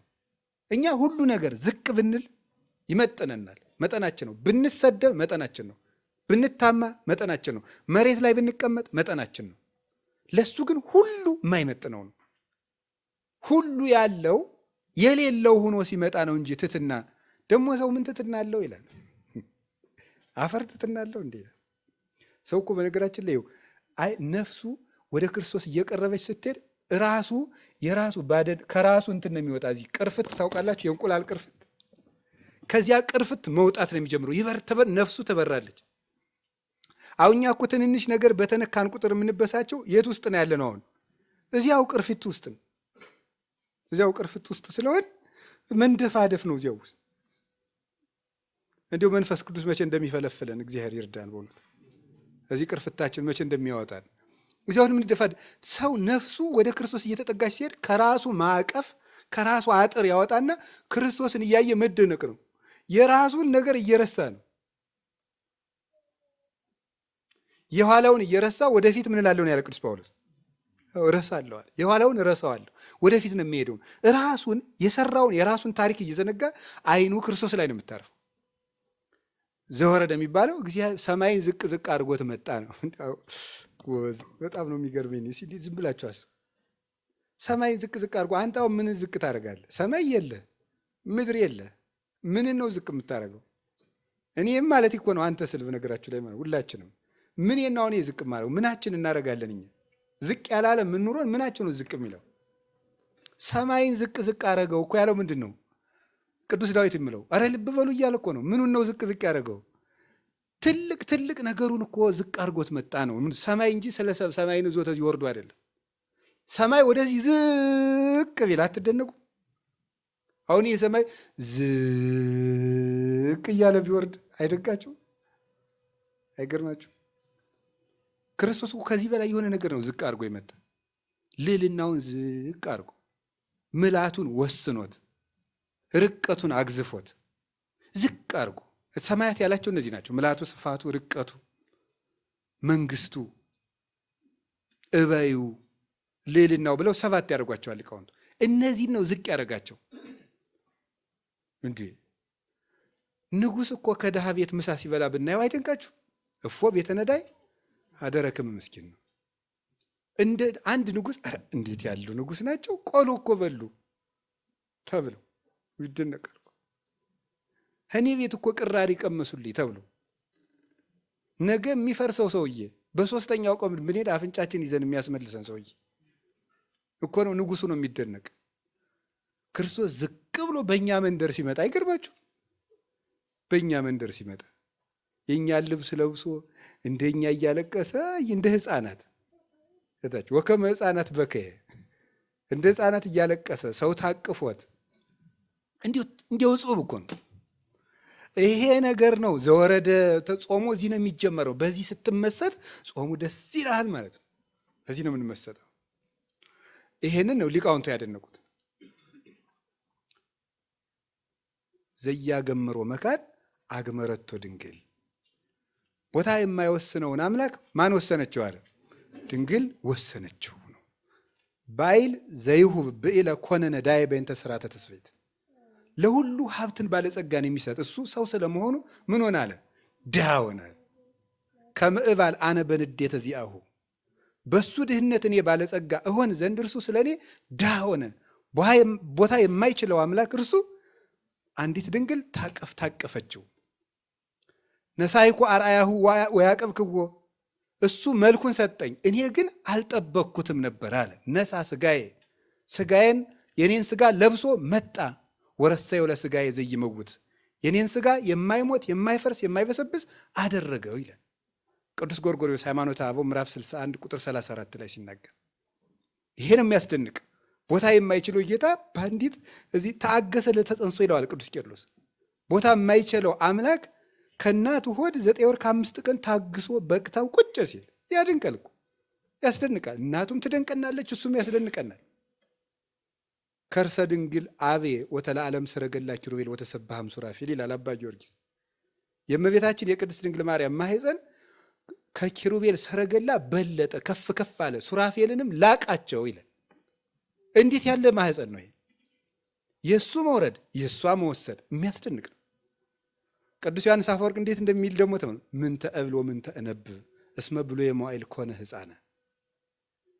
ቀዳማዊ እርሱ ሕፃን ሆኖ ታይቷልና ምን ልናገር እችላለሁ? ዘይነብር ዲበ መንበር ልዑል ወዘይትሊዓለም ሰማየ ሰማያት፣ ከሰማያት በላይ ባለ ሰማይ የሚኖር እርሱ ተወዴ ውስተ ጎል፣ በበረት ውስጥ እሱ ተጣለ። ስለዚህ ነገር ምን እናገራለሁ ይላል። ዘይትገሰስ የማይያዝ እሱ፣ ዘይንበለ ስጋ ስጋ የሌለው እሱ ተገሰ በእደ ምድራውያን፣ በምድራውያን እጅ ተዳሰሰ እርሱ። ለዘይመትር ማይሰራ ኃጢአት ጠብለልዎ በአጽርቅት፣ ታድገለከ ኃጢአትከ ታድገለኪ ኃጢአትኪ እያለ የኃጢአትን ማሰሪያ የሚቆርጠውን በጨርቅ ተጠቀለሉት። ከማያልብሶ ለዘማሰነ ክብሩ ሀበ ክብር፣ ክብሩ የጠፋ አዳምን ክብሩን ያለብሰው ዘንድ ወለዘ ጠፋ ስባቲሁ ያልብሶ ስባተ፣ ጌትነቱ የተወሰደበትን አዳምን ጌትነትን ይሰጠው ዘንድ እርሱ ሰው ሆነ። ወለትይር ተቃል ይክሰቶ በየራ መድኃኒት፣ አዳም ከእኛ እንዳንዱ ሆነ ብሎ በምጸት ቃል የተናገረውን መሬት አንተ ወትገብ ውስተ መሬት ያለውን ያንን ስጋ በባህሪ አምላክነት ይገልጠው ዘንድ እርሱ ሰው ሆኖ መጥቷልና እንዲው ምን እላለሁ እንዲው ምን እናገራለሁ ይላል። ነሳ ስጋዬ ወወሀበኒ መንፈሶ፣ የእሱን ስጋ ለእኔ ወሰደ፣ የእሱን መንፈስ ደግሞ ለእኔ ሰጠኝ። ወወሀብኩ ስጋዬ፣ የኔን ስጋ ለተዋህዶ ሰጠሁት። ወነሳይክዎ መልሼ ቆረብኩት። ይሄንን አድርገልኝ። ወዘገብኩ ረብሐ ሕይወት፣ ብዙ ብዕል ክብርን ጸጋን የዘላለም ሕይወትን አገኘሁ ብሎ ይነገራል። ይሄን ነው ማድረግ። ቅዱስ ኤፍሬም ደግሞ እንዲህ ይናገራል። ሃይማኖተ አበው ቅዱስ ዮሐንስ አፈወርቅ ሃይማኖተ አበው ምዕራፍ 67 ቁጥር 17 ላይ ነው የተናገረው። ይሄን ቅዱስ ኤፍሬም እንዲህ ይላል። ኦ ለዝንቱ መንክር ዘይትሊዓል እምኩሉ ህሊና፣ ከህሊና ሁሉ ለራቀ ለዚህ ነገር አንክሮ ይገባል። ብእሲት ምድራዊት ወለደቶ ለእግዚአብሔር ቃል ዘኮነ ሰባ፣ ምድራዊት ሴት እመቤታችን ሰው የሆነ ቃልን እርሷ ወለደችው። ድንግል ወለደቶ ለገባሪሃ፣ ድንግል ማርያም ፈጣሪዋን ወለደችው። ወለሊሁ ፈጠረ ወላዲቶ፣ እርሱም እናቱን በጥንተ ተፈጥሮ በሐዲስ ተፈጥሮ አከናውኖ ፈጠራት። ነሳ ስጋ እምኒሃ፣ ከሷ ስጋ ለበሰ። ወፈጠረነ ዳግመ አፍቅሮ ኪያነ፣ እኛን ወዶ በጥንተ ተፈጥሮ በሐዲስ ተፈጥሮ እንደገና ፈጠረን ይላል። እንዲህ ላደረገ አይደንቃችሁም? ምድራዊት ሴት አምላክን ታቅፈው ስታዩ እስቲ እግዚአብሔር ያሳያችሁ። አንበሳን በግ ታቅፋ በመንደራችሁ ብትመጣ አይደንቃችሁ? ይደንቃል እኮ። አሁን እኮ ታሪኩን ለምደነው ነው የማይደንቀን። አሁን ትልቁን አንበሳ በግ ታቅፋ እንዲሁ በዚህ ብታልፍ ወይ ግሩም አትሉ? ሞ አንበሳ ዘምነጎደ ይሁዳ፣ ከነገደ ይሁዳ የተወለደው ያ በላም የተመሰለውን ሰይጣን የሚሰብረውን አንበሳ ታቀፈችው። ጥቀ እጹብ ሁቃፌ አንበሳ ባብራ ከበጊት ጸዓዳ እሳት ወበረድ ሀብሩ ባህድ ሁላው ይላል አባ ጊዮርጊስ። አረ ጎበዝ ልብ በሉ ይላል። አንበሳውን እኮ በግ ታቀፈችው፣ በረዶና እሳት አንድ ላይ አደሩ፣ አይደንቃችሁም እንዴ ይላል። ይሄ ነው የተደረገው። ቅዱስ ያዕቆብ ዘስሩግ እንዲህ ይላል ሃይማኖተ አበው ምዕራፍ 88 ቁጥር 8 ላይ ሲናገር ማለት ነው። አንከሩ ሐራ ልዑላን እለያስተርእዩ፣ በአካል የማይታዩ በግዘፍ የማይዳሰሱ መላእክት ጌታን ተወልዶ በግዘ ሕፃናት ሲያለቅስ በሰው አካል ሲመላለስ ባዩ ጊዜ ፈጽሞ ደነቃቸው። ርዕዱ ለአይካኒሁ በመካን ልዑል ሶበርኢወን ዘይትለአክ ለአርዳኢሁ፣ በልዑል መካኑ አንድም በልዑል ባህሪው የሚያገለግሉት መላእክት ደቀ መዛሙርቱን ሲያገለግል ባዩት ጊዜ ደነገጡ ይላል። እግር ሲያጥብ ባዩት ጊዜ ደንገጹ ብርሃናት ሶበርኢዎ ለእሳት ግሩም፣ ግሩም እሳት የሚሆን እርሱን በትሕትና ሆኖ ጨርቅ ታጥቆ አገልድሞ ውሃ በንብቲር አድርጎ እግር ሊያጥብ ባዩት ጊዜ እነዚህ ደነገጡ።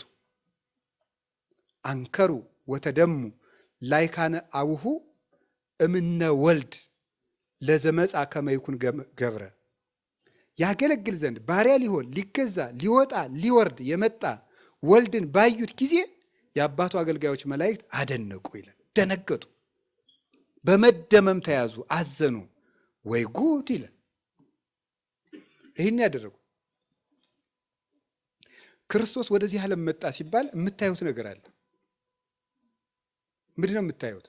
አንደኛ ኃጢአታችን ምን ያህል ከባድ እንደነበር ተመልከቱ። እግዚአብሔርን ከሰማይ ያስወረደ ኃጢአት ነበር የሰራ ነው። አንድ መልአክ የማይመልሰው ኃጢአት ነበር የሰራ ነው። ምን አንድ መልአክ፣ መላእክት ሁሉ ተደምረው ሊመልሱት የማይቻል ኃጢአት ነው የሰራ ነው። እግዚአብሔርን የሚያስወርድ ኃጢአት ሰርተን ነበር። የዕዳችን መጠን ተመልከቱት። ሁለተኛ እንደዚህ ያለነውን ደግሞ ምን ያህል እንደሚወደን ለማሳየት ነበር። ርዩ መጠን አፍቀረነ እንዘ ጸሩነ ይህነ ለእግዚአብሔር ተሳሃለነ በሞተ ወልዱ። እግዚአብሔር ምን ያህል እንደወደደን ተመልከቱ አለ ቅዱስ ጳውሎስ። ጠላቶቹ ነበርን እኮ ግን ወደደን ያለ አኮ በአምጣነ ጌጋይነ ዘኮነነ ሐሳበ ጸጋሁ ለእግዚአብሔር። የእግዚአብሔር የምሕረቱ የቸርነቱ ብዛት መጠን እንደ በደላችን መጠን አይደለም የሆነብን። ስንጠላው ወደደን፣ በልጁ ሞትም ታረቀን። ይውላችሁ ኢየሱስ ክርስቶስ ወደዚህ ዓለም በመምጣቱ የነገረን ይሄንን ነበረ። ከካህሊነቱ ይልቅ ፍቅሩ ነበር የቀደመበት። እንደ ግድ የለሽ ንጉሥ እና ምን ላርጋቸው ይሄን አድርጌላቸው ነበር እማይል፣ ወይም ደግሞ ደግ ንጉሥ እንደ ደግ ንጉሥም አይደለም ክርስቶስ። ደግ ንጉሥ የተጎዳውን አገር ወይም የተጎዳውን ሰው ልኮ ከተራበ እንኩ ቀል እርዳታ ስጧቸው፣ ከተራቆቱ እንኳን አልብሷቸው፣ ቤታቸውን ጎርፍ ከወሰዱ እንኳን መስሪያ ስጧቸው ይላል። ወራሪ ከመጣባቸው ሰራዊት ይልክላቸዋል። ክርስቶስ ግን አንዱን መልአክ ቢልከው ይችላል። ሂድና ፍተው ቢለው ይፈተዋል። ሲኦልን ሂድና በርብርሃና ቢለው ሚካኤልን ቢልከው ይችላል። ገብርኤልን ቢልከው ይችላል። ሰራዊተ መላእክትን ቢልካቸው ይችላል። እሱ ብቻ አይደለም፣ ማንንም ሳይልቅ ያለበት ቦታ ሆኖ ተናግሮ አይደለም ቢያስብ ራሱ ከሲኦል መውጣት እንችላለን። ይውጡ ብሎ ዝም ብሎ ቢያስብ ማለት። ያን ግን አላደረገው። ከካህሊነቱ ይልቅ ምኑን ማሳየት ነው የፈለገው? ፍቅሩን ማሳየት ነበር የፈለገው። እንደዚህ እንኳን አርጋችሁኝ እወዳችኋለሁ ማለቱ ነበር። እስኪ በሉ እንደዚህ እንኳን አርጋችሁ ይበሉ። ምን እላችኋለሁ ለማለት ነው የመጣው? እወዳችኋለሁ። ፍቅሩን ሊያሳየን ነው የመጣው። በመንግስቱ ላይ ተነስተንበት እኮ ነው። ሰርቀነው እኮ አይደለም። ሰርቀን አይደለም እኮ ዋሽተን እኮ አይደለም። የሰራነው በደል እኮ በምኑ ላይ ነው የተነሳ ነው እንዴ? እናንተ አምላክ ትሆናላችሁ መባል ማንን ገልብጠው ነው አምላክ የሚሆኑት? ወጉ ቀል የዋን ምኞቶ እኮ ቀላል መስሏቸው። አምላክ ከሆነች ወይ እግዚአብሔር እኩል ናት ወይ ደግሞ እሱን ታጠፋለች ማለት ነው። በእሱ ሐሳብ በዲያብሎስ እና በሷ ይሄን እንዲወደን ለማጠየቅ ነው የመጣው።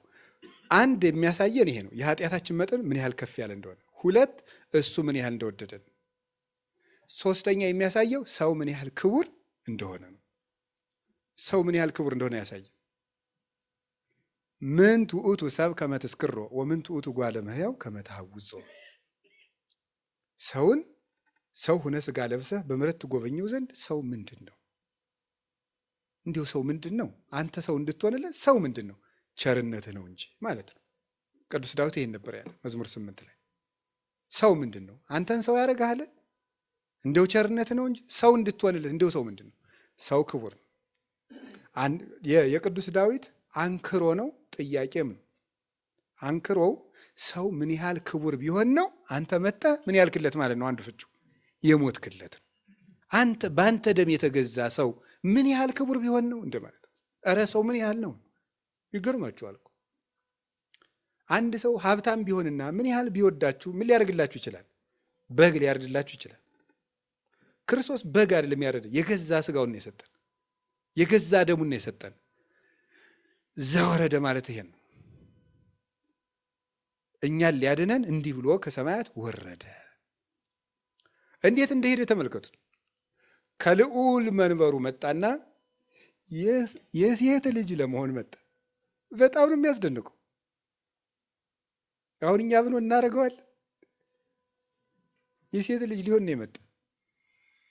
ማኅፀኗ ሊያድር ጡት ፈጥሮ ጡት ይለምናል። ይገርማል እኮ የፈጠረውን ጡት ለምኖ ይጠባል። በፈጠረው ጀልባ ለምኖ ይታዘላል። የፈጠረውን ውሃ ለምኖ ይጠጣል። ይህን የሚያደርግ እሱ ብቻ ነው። መጣና ሰው ሆነ። ከዚያ ምን አለ? እንዲያው በእናቱ ማኅፀን መኖሩማ ድንቅ ነው። እሷ ንጹሕ ንጽሕት ምንም ነውር የሌለባት ነው። እሱስ ጥሩ ነው፣ ይሻላል። ተወልደ በተድላ መለኮት ብሏል ቅዱስ ያሬድ። ተወልደ በተድላ መለኮት ለመለኮቱ በሚገባ መለኮቱን በምትገልጥ በድንግል ተወለደ ማለት ነው። ለመለኮቱ ባህሪ ምልክት በምትሆነው እናት ተወለደ። ግን የሚደንቀው ከዚያ ደግሞ ወደ ከእናቱ ማኅፀን ንጹሕ ከሆነችው ነበልባላዊት ሰረገላ ከሷ ወዴት ሄደ? ወደ ፍግ። የት ነው ያ? በረት ማለት ይገርማል። ይሄዳል። ከዚያ ወዴት ነው ሄደ? ወዴት ነው ሄደ? ጭራሽ ሰው መሆኑ ሲደንቀን ደግሞ የሰው እግር ሊያጥብ ሄደ። ይሄ እኮ ነው የሚገርም። እንዲህ ይገርማል እኮ እግር ሊያጥብ ደግሞ እንደው ታጥቆ። አሁን እንዲህ አይደንቃችሁም? ምን ይደንቀናል?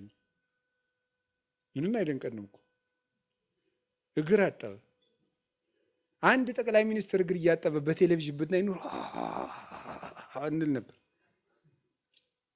ምን እንደው ጭራሽ እግር አጥቦ ነው እንዴ? ኧረ እኛ ምን አሸረግደው ነገር ተውት። እግር ማጠብ እንዲሁ ታምር እኮ ነው። እግር ከማጠብ ደግሞ ምንድን ነው ያደረገ? በውርደት ወደ መሞት ነው ሄደው። ሰዎች የሚሞቱትን የመጨረሻውን የውርደት ሞት ወደ መሞት፣ ለሱ ግን ክብሩን ቀልጦበታል። ልብሱን አውልቆ ወደ መሞት ሄደ። ደግሞ ልብሱን ታጥቆ እግር አጠበ ብለን ሲደንቀን ልብሱን አውልቆ ወደ መሞት፣ እርቃኑን ወደ መሰቀል ሄደ። ከዚያ ወደ መቃብር ወረደ። እስከ የት እንደሚወርድ እያያችሁት ነው። ወደ እመቤታችን ማኅፀን ከሰማይ ወረደ ብለን ደነቀን። ወደ እመቤታችን ማኅፀን ወረደ ብለን ደነቀን። ከዚያ እሷስ ድንቅ ንጽሕት ናት። የኃጥአንን እግር አጠበ። ሄደና ደግሞ ጭራሽ ልብሱን እስካውልቆ ምራቅ እስኪተፋበት ድረስ ወረደ። ከዚያ ደግሞ ጭራሽ እስከ መቃብር ወረደ። ግን በጌትነቱ ተነሳ። ዘወረደ ማለት ይሄ ነው። ይሄንን እያሰብን የምንጾመው ጾም ነው። እንዲህ የሆነውን ጌታ ለመከተል ነው የምንጾመው። ቅጣት አይደለም ጾም። ይህ ስጋችን ለመጎሰም ምናምን ለእሱ አይደለም የምንጾመው። ይሄ ፍቅር ነው የሚያጾመን። ከቃሉ ጋር ነች እና በዚህ በዘወረደ ሳምንት ምንድን ነው ማድረግ ያለብን? ትሁት መሆን። ምን መሆን ያለብን? ትሁት መሆን። ትሁት መሆን አይቻልም አላልክም? ቅድም ብላችሁኛል። ይሄ የሊቁ መደነቅ ነው። እሺ የቅድሙ ትህትናን የመጨረሻ እንደውም ትሁት ምናምን ነኝ ብሎ እንዳያስብ ጭራሽ አውርዶ ለመፈጥፈጥ የተመስጦ መጨረሻ ነው እንጂ ትሁት ይኮናል ሰው። እና በዚህ ከዘወረደ እስከ ቅድስት ባለው ሳምንት ሁለቱን እሁድ ነው ዛሬ አንድ ላይ እያስተማርኩት ያለ በቅድስት ቀን ማለት። ምክንያቱም ሳምንትም ሌላ ጉባኤም ነበረ። ያ ችግር ነው። ስለዚህ በዘወረደ ሳምንት የምናደርገው ምንድነው? አረ ዛሬ በኋላ ባደረግ ነው ችግር የለም ሳምንቱ አልፎ ትሁት መሆን። እስኪ ትሁት መሆን በሉ። አዎ ትሁት መሆን። ዘወረደ ብሎ የሚጾም ሰው ትሁት መሆን አለበት። እንዲሁ በዘንድሮ አብይ ጾም ይሄን ብናደርግ የምንመካው በምን እንመካለን? እውቀት ያለው በምን ይመካል? በማወቁ ይመካል። ዘር ያለው በምን ይመካል? በዘሩ ይመካል። የእናት አባቱን ዘር እየቆጠረ በሀገሩ በዘሩ ይመካል። መልክ ያለው በምን ይመካል? በመልኩ። አንዳንድ መልከኛ እንደውም መልኩን ሌሎች ሰዎች እንዲነግሩት ከፈለገ በደንብ ሰሞኑን አመድ መሰልኩ እናንተ ይላል። ምን ለማለት ይመስላችኋል? መልኩን በደንብ እንዲነግሩት፣ ኧረ እናቴ አንተ እያበራ ነው እንዲባል አይነት ወይም ደግሞ በቃ እንደዚያ እና መልክ ያለው በመልኩ ይመካል። ሀብት ያለው በሀብቱ ይመካል። ገድል ያለችው ደግሞ በምን ይመካል? በገድሉ ይመካል። በትንሹ ማለት በትንሹ አብሶ ከኛ የባሰ ሰው ካየንማ አይጣል አይደርስ ነው። አዎ ትህትና ማለት ምን ማለት ይመስላችኋል? ሁልጊዜ እናገረዋለን። ትህትና ማለት ራስን ከማንም ሰው በታች ማድረግ ነው። ማንም የሚለውን አረፍተ ነገር ተመልከቱት፣ እዩት። ከማንም ሰው አሁን እኔ እጅ ፓትርያርኩን ጫማቸውን ብስም ትህትና ነው? ልክን ማወቅ ነው። ህግ ነው። ይሄ ሲጀመር ርት ነው። ህግ ነው እንጂ ትህትና አይደለም። እና ድሮ ስላልስም ነው ፓትርያርክ አባቴ መስለውኝ። ይሄ ትህትና አይደለም። ኤጲስቆጶስ ለጳጳስ፣ ጳጳስ ለፓትርያርክ፣ ደቀ መዝሙር ለመምህሩ፣ ልጅ ለአባቱ የሚያደርገው ትህትና ይባላል። ትህትና የሚባለው ከኛ ለሚያንስ ሰው የምናደርገው እኛ የያዝነውን ነገር ያልያዘ ሰው ስናይ አንተ እየጾምክ ለሚበላ ሰው ትሁት ትሆናለህ ወይ ነው። ሰማችሁ? እያወቅክ የማያውቅ ሰው ሲናገር ትሰማዋለህ ወይ? እሱ ነው እያወቅክ የማያውቅ ሰው። ትህትና የሚባለው እሱ ነው። ለትልቅ ሰው እየታዘዝክ ለትንሽ ሰው እምቢ አትልም ወይ? እሱ ነው። እኔ ሳዛችሁና መቼስ እዚህ ወንበሩ ስላለው ነው። የሆነ ደግሞ ጥንበቃን በእናንተ እይታ ተራ ሰው የሆነ ሰው ብታዙት ቢያዛችሁ እኩል ትሰማላችሁ? ሌላው ቀርቶ ስብከት፣ አሁን እኔ ስሰብክና እዚህ ደግሞ አንድ ሰው ተነስቶ ቢሰብክ እኩል ትሰማላችሁ? እኔ ትልቅ ነኝ አይደለም ጨዋታው። እኔ እንደዚህ አይነት ነገር አልልም፣ እግዚአብሔር ያውቃል እያልኩ ያለሁት እኛ በህሊናችን ምን ስለው ሰው አለ። መቼስ ከዚህ ስለተቀመጥኩ መምህር ልትሉ ትችላላችሁ። ከዚህ ያነሰ ሰው የምትሉት በእናንተ ግምት የምትሉት ሰው አሁን ቆሞ ዛሬ የሚያስተምረን ቢባል ዝም ብሎ አንድ የሆነ ሰው ማለት ነው ምን ትላላችሁ ነው? ይህ እኮ ነው ችግራችን ማለት ነው። ቀድመን ሰው እንደማይረባ እንወስንበታለን። ልቡን ማን እንዳሳየን አላውቅም። ይገርማል እኮ እገሌ እስከዚህ ነው ብለን ልኩን አውጥተን ሰፍረን 80 ኪሎ 100 ኪሎ ብለን ራሳችንን እንደምረን ጨምቀንሰን ጽፈን እንጨርሳለን። ከዚያ በኋላ አንሰማም። አንዳንድ ጊዜ ከኛ ከናቅናቸው ሰዎች እውነት ይገኛል። ሶስና ስትገደል ታውቃላችሁ። ልትገደል ተብሎ ሲፈረድ አንድ ወጣት ልጅ አይደል እኔ ከዚህ ሴት ከደሟ ንጹሕ ነኝ ያለ ከረበናቱ ሁሉ ይልቅ ዝም ብሎ ከወጣቶች ጋር ያለ አንድ ልጅ እስከዚያ ተሰምቶ የማያውቅ ልጅ ማን ነው? ዳንኤል ነው። እዚያ እኮ ነው ልዕልናው የተገለጠ። እስከዚያ ድረስ የለም። ሁሉ ሰው በሀገር ያለው ህዝብ ሁሉ ሶስና ትገደል ትገደል ትገደል ትገደል ብሎ ወስኗል። ያ ሰው ምና እኔ ከደሟ ንጹሕ ነኝ ምንድን ነው ያሉት? እስኪ በል እንስማ። እስመ እግዚአብሔር አልሐቀከ በማእከሌነ፣ እግዚአብሔር ከኛ በላይ አድርጎሃል፣ እስቲ ተናገር አሉት። ቆይ እኔ ልፈትናቸው እነዚያን ሰዎች። ፍት ገለጠ ማለት ነው። እውነት ከማን እንዳለች ከትልቅ ሰው ይሁን ከትንሽ ሰው፣ ከለበሰ ይሁን ከተራቆተ፣ ከተሾመ ይሁን ከተሻረ፣ እውነት ከሁሉም ሰው ትመጣለች። ጆሮን ለማንም መክፈት፣ ዓይንን ለሁሉም ሰው ለአንዱ ከፍ ለአንዱ ዝቅ አለማድረግ፣ ራስን ከሰው ጋር አለማነጻጸር፣ ለገሌ እንዲህ ተደርጎ ለእኔ ሳይደረግልኝ አለማለት፣ አዎ ለገሌ ይገባል እኔ አይገባኝም ማለት፣ ነቀፋን በምስጋና መቀበል፣ ትልቅ ቦታ ሳይሰጠኝ አለማለት ትሕትና ነው። እስቲ ለክርስቶስ የቀረበ ወንበር አምጡ አለ ንገሩ እንጂ አለ ወይ? እስቲ ክርስቶስ የተወለደበትን የወርቅ አዳራሽ አምጡት አለ በሉ ነገር እንጂ የለም። እኛ እኮ በአቅማችን እኮ ስሞት በዚህ ገንዙኝ እንላለን። እሱ ለአሟሟቱ እንኳን ክብር ሰጥተውታል እንዴ? አልሰጡትም እኮ። በዝቅተኛ ኑሮም ልንኖር እንችላለን። መከራን በምስጋና መቀበል ነው። ውሃ ለምኖ ሐሞት ነው የተሰጠው አይደል እንዴ? አንዳንድ ጊዜ በጎ እየሆንኩ ለምንድን ነው መራራ ነገር የሚገጥመኝ ልንል እንችላለን። ክርስቶስ ውሃ ለመነ፣ የሰጡት ምንድን ነው? ሐሞት ነው። ከዚህ ዓለም ውሃ ስትለምኑ ሐሞት ሊቀርብላችሁ ይችላል። ይህ ዓለም እንደዚህ የሰጠነውን አይሰጠንም፣ የጠየቅነውን አያመጣም። ግፍ ነው የሚሰጠን ዓለም። ይሄ ነው ዘወረደ። ዘወረደ ማለት ይገባኛል ብሎ በምስጋና መቀበል ማለት ነው። እኔ በልጥ ነው ዓለምን የፈተው ዘወረደ። እስኪ ዘወረደ በሉ። የዐቢይ ጾም ጉዞ በምን ይጀመራል? በምን? በትሕትናት ወርዶ ነው የሚጀመረው ነው። ወርዶ ነው የሚጀመረው። በትሕትና ይጀምራል። የልዕልና መጀመሪያው ትሕትና ነው። ለዚህ ነው አባቶቻችን ምን ይባላሉ? ምን ይላሉ? ትሕትና የትሩፋት ሁሉ ምንድን ናት ይላሉ? መሰረት ናት ይላሉ። ቤት ሲሰራ መጀመሪያ መሰረቱ እንደሚጣለው የጸና አለት የሚባለው ነፋስ ገብቶ የማይጥለው ቤት የሚባለው ትሕትና መሰረት ላይ የቆመ ሰው ነው። እሱን ገፍታችሁ መጣላችሁ። በዜና አበውም እኮ ተብሏል። ሜዳን ማንም አይገፋውም። ምክንያቱም ቀድሞ ራሱ ምን ያለ ነው? ዝቅ ያለ ነው። የሚገፋ ምንድን ነው? ተራራ ነው። ከፍ ስላለ ትሁት ከሆንኩ ማን ይገፋል? ራስህን እኮ ከፍ ስታደርግ ነው ሰዎች ሁሉ የሚገዳደሩ። እና የዐቢይ ጾም ጉዞ በትሕትና ይጀመራል። ዛሬ ማን ነው? አቤት ቅድስት ነው።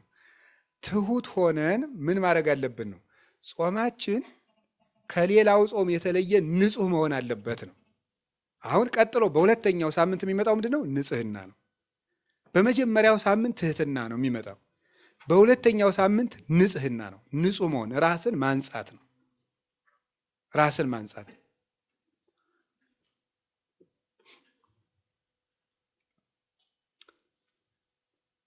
ራሳችን እንዴት እንደምናነጻቸው ራሱ ነግሮናል። ሶበ ትጸውሙ ኢትኩኑ ከመ መደለዋን እስመ እሙንቱ ይትመጸለው ወይቈጽሩ ገጾሙ ከመ ያእምር ሰብእ ከመ ጾሙ። ስትጾሙ እንደነማን አትሁኑ ነው ያለ? እንደ ግብዞች አትሁኑ። እነሱ ሰው እንደ ጾሙ ያውቅላቸው ዘንድ ፊታቸውን አጠውልገው ምን ይላሉ? ይታያሉና ነው። አንትሙሶ ሶበ ትጸውሙ ቅብኡ ርእሰክሙ ወሕጽቡ ገጸክሙ ከመ ያእምር ሰብእ ከመ ጾምክሙ። እናንተ ግን ስትጾሙ አለ ምን አድርጉ አለ? ራሳችሁን ተቀቡ፣ ፊታችሁን ታጠቡ። እንደዚህ አድርጋችሁ ጹሙ ነው። ሰው እንደ ጾማችሁ እንዳያውቅ ዘእንበለ አቡክሙ ዘበሰማያት ማእምረ ኅቡዓት፣ የተሰወረውን የሚያውቅ ከአባታችሁ በቀር ማንም እንዳያውቅባችሁ ራሳችሁን ተቀቡ፣ ፊታችሁን ታጠቡ። በሁለተኛው ሳምንት ክርስቶስ እንድናደርግ የሚፈልገው ንጽህና ነው። እሺ የመጀመሪያው መንጻት ያለብን ከምንድን ነው? ከግብዝነት ነው። 3 ነገሮች ናቸው በዚህ ዕለት የታዘዝ ነው። እዚህ ወንጌል ላይ በዕለቱ በተነበበ ወንጌል ላይ በቅድስት የምናደርገው የመጀመሪያው ግብዝነት ይባላል። እስኪ በሉ አቤት። ግብዝነት ማለት ምን ማለት ነው? በመጽሐፍ ቅዱስ ግብዝነት 1 3 4 ፍቾች አሉት። ልንገራችሁ። ግብዝነት አንደኛ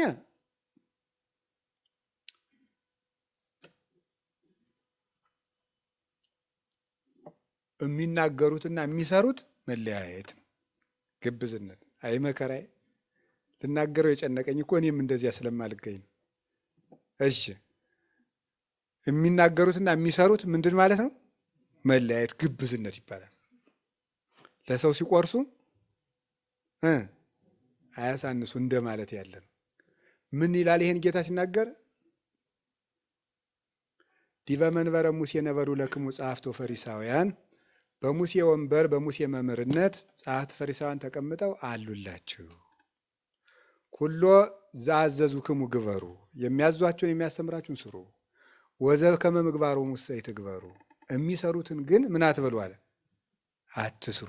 የሚሏችሁን ስሩ፣ የሚሰሩትን እሳ አትስሩ። ምን አይነት ሰዎች ስለሆኑ እነሱ አለ ወያስሩ ጾረ ክቡደ ወያሰክምዎ ለሰብእ ዲበ መትከፍቱ። ለሰው ጽኑ ሸክም አስረው ያሸክሙታል። ወለሊሆሙሰ ይለክፍዎ በአጽባዕቲሆሙ። እነሱ ግን በጣታቸውስ እንኳ ምን አይሏትም አይነኳትም ይላል። ከግብዝነት መንጻት ነው። አፍኒ ወልብኒ ህቡረ ይመኑ። አፍም ልብም አንድ ሆነው ይመኑ እንደተባለ በኦሪት ዘዳግም ላይ 2 አይነት ሚዛን በቤት ውስጥ አታኑር ይላል። ይገርማል። ሊቃውንቱ የሚሉት ነገር ማነው እግዚአብሔርም ያለው ነገር ሊቃውንቱም አድርገው የሚተረጉሙትን ብትሰሙት ታምር ነው። ስንት አይነት ሚዛን ነው የሚለው? 2 አይነት ሚዛን። 2 አይነት ሚዛን ማለት ምን ማለት ነው? ለሌላው ምን አድርገህ የምትሰፍርበት ነው።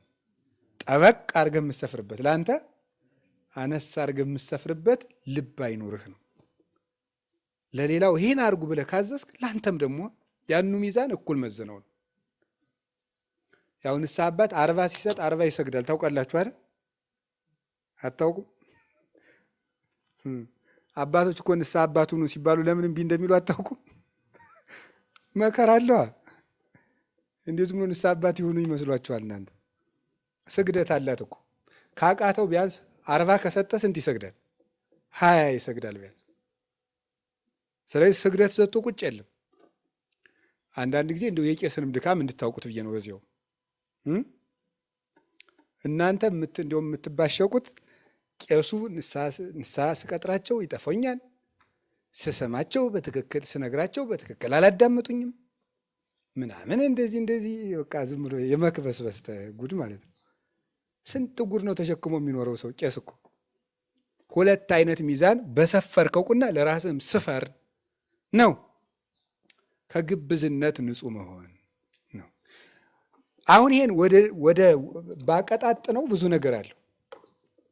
ለምሳሌ እናንተ አሁን በሕግ በዳኞች በቤተክርስቲያን አስተዳዳሪዎች በመሪዎች በመምህራን ብቻ ልትወስዱ ትችላላችሁ። ለምሳሌ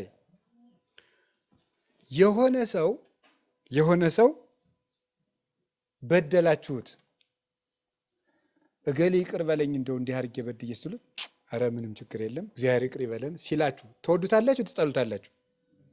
አቤት ተናግሮ እንጂ ሁላችሁ። በጣም ጥሩ። እናንተ በድላችሁስ ይቅር በሉኝ ሲል እምቢ ስትሉ ይሄ ምን ይባላል? 2 አይነት ሚዛን ይባላል ማለት ነው። አንተን ይቅር ሲሉ ደስ ይላል። አንተ ይቅር በል ስትባል ይሄን አድርጎኝ እንደዚህማ እንደው እሱ ጋር የምንለው ነገር አለን። ይሄ 2 አይነት ሚዛን ነው። ለራስህ ሊያደርጉልህ የምትፈልገውን ለሌላውም አድርግ። አንተ ሲያደርጉብህ የሚሰማሃል ሌላውም ይሰማዋል። እንደዚህ አስብ። ይሄ ነው ግብዝነት ማለት። በዚህ ይመጣል በራሳችን ስናወርደው። 2ኛው የከንፈር አምልኮ ነው። የከንፈር አምልኮ ወይም የአፍ አምልኮ ነው። ዝህ ሕዝብ በአፍሆሙ ያመልኩኒ ወበልቦሙሰ ነዋሃ ይርህቁ እምኔ። ይሄ ሕዝብ በአፉ ምን ይለኛል? ያመልከኛል፣ በልቡ ግን ከኔ ፈጽሞ ምን ይላል? ይርቃል። በአፍ ቅድም ተግባር ጋር የሚሄድ ነው። ይሄኛው ደግሞ አፍአዊ ነገር ላይ መጨነቅ ነው። አፍአዊ ነገር ላይ መጨነቅ። እየሰማችሁ ነው ዘመዶች? አፍአዊ ነገር ላይ በደንብ የምንጨነቀው በእውነቱ ማለት ነው። እግዚአብሔር በሚያውቀው እንዴት አድርጌ ላስረዳችሁ? አፍአዊ ለምሳሌ በዓል ሲከበር ምን ይደረጋል መሰላችሁ? አይታችሁ ታውቃላችሁ? ከተማም እኛ እንኳን ገዳም እንኳን ዲኮሬሽን የለም ተመስገን። ግን ከተማ ምን ይደረጋል መሰላችሁ?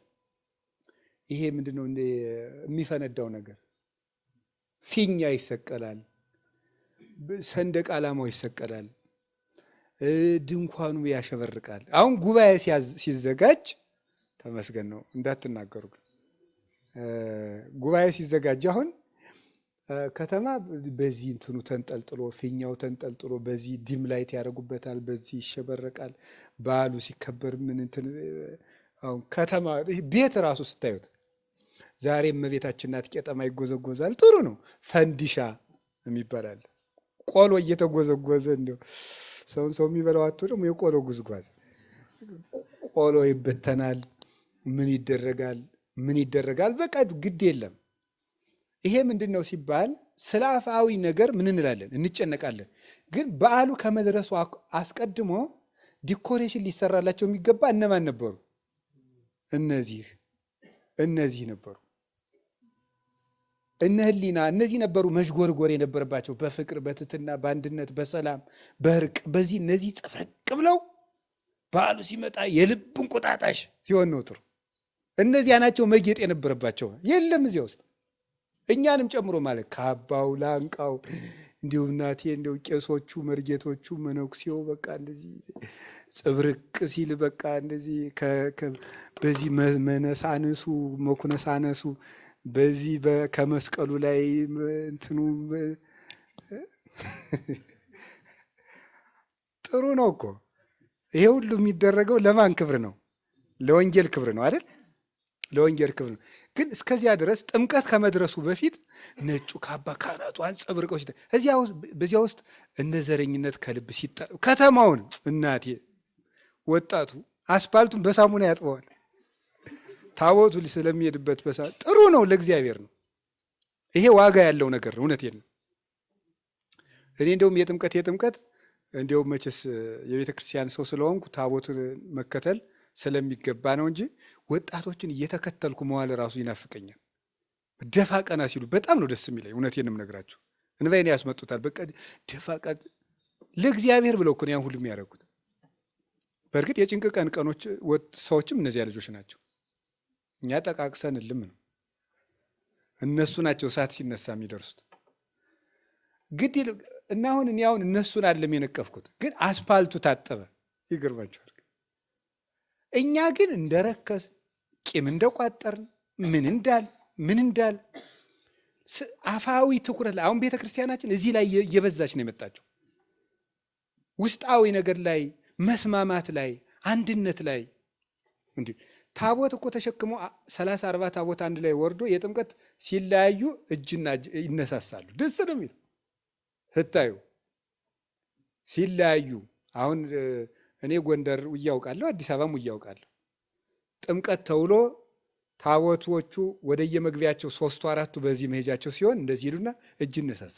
አሁን ያ በልብ ቢሆን ምን አለ? በቄሶቹ ቢኖር በመነኮሳቱ ቢኖር ወደ ላይ እንኳን ከባድ በእኛ ቢኖር እንደዚያ ቢኖር ኑሮ የውሸት ባናረገው ማለት ነው። ሰምታችኋል? እሱን የምንለው ነገርና ይሄ በቃ ንጹም ጾመ ወናፍቅር ቢጸና ብለን ሲያበቃ ይል እና እንግዲህ አፋዊ ነገር አሁን በዓላት ሲመጡ ባለተራ ደብር የሚያወጣውን ብር እግዚአብሔር ይወቀው። ለዚህ ዓመት ብቻ የሚወጣው ብር ስንት ዕዳ ያሳድራል? ሰማችሁ? አዎ። የመጋረጃው አይነት በመለዋወጥ በቃ ነጭ የነበረውን ዘንድሮ ቀይ እናርገው፣ ቀይ የሚቀጥለው ዓመት እናርገው። ጥሩ ነው ውስጡ ይሁን። እኔ አሁን የሚቀድመው ይቅደም ነው እንጂ ይሄ ሁሉ ነውር ነው አላልኩ።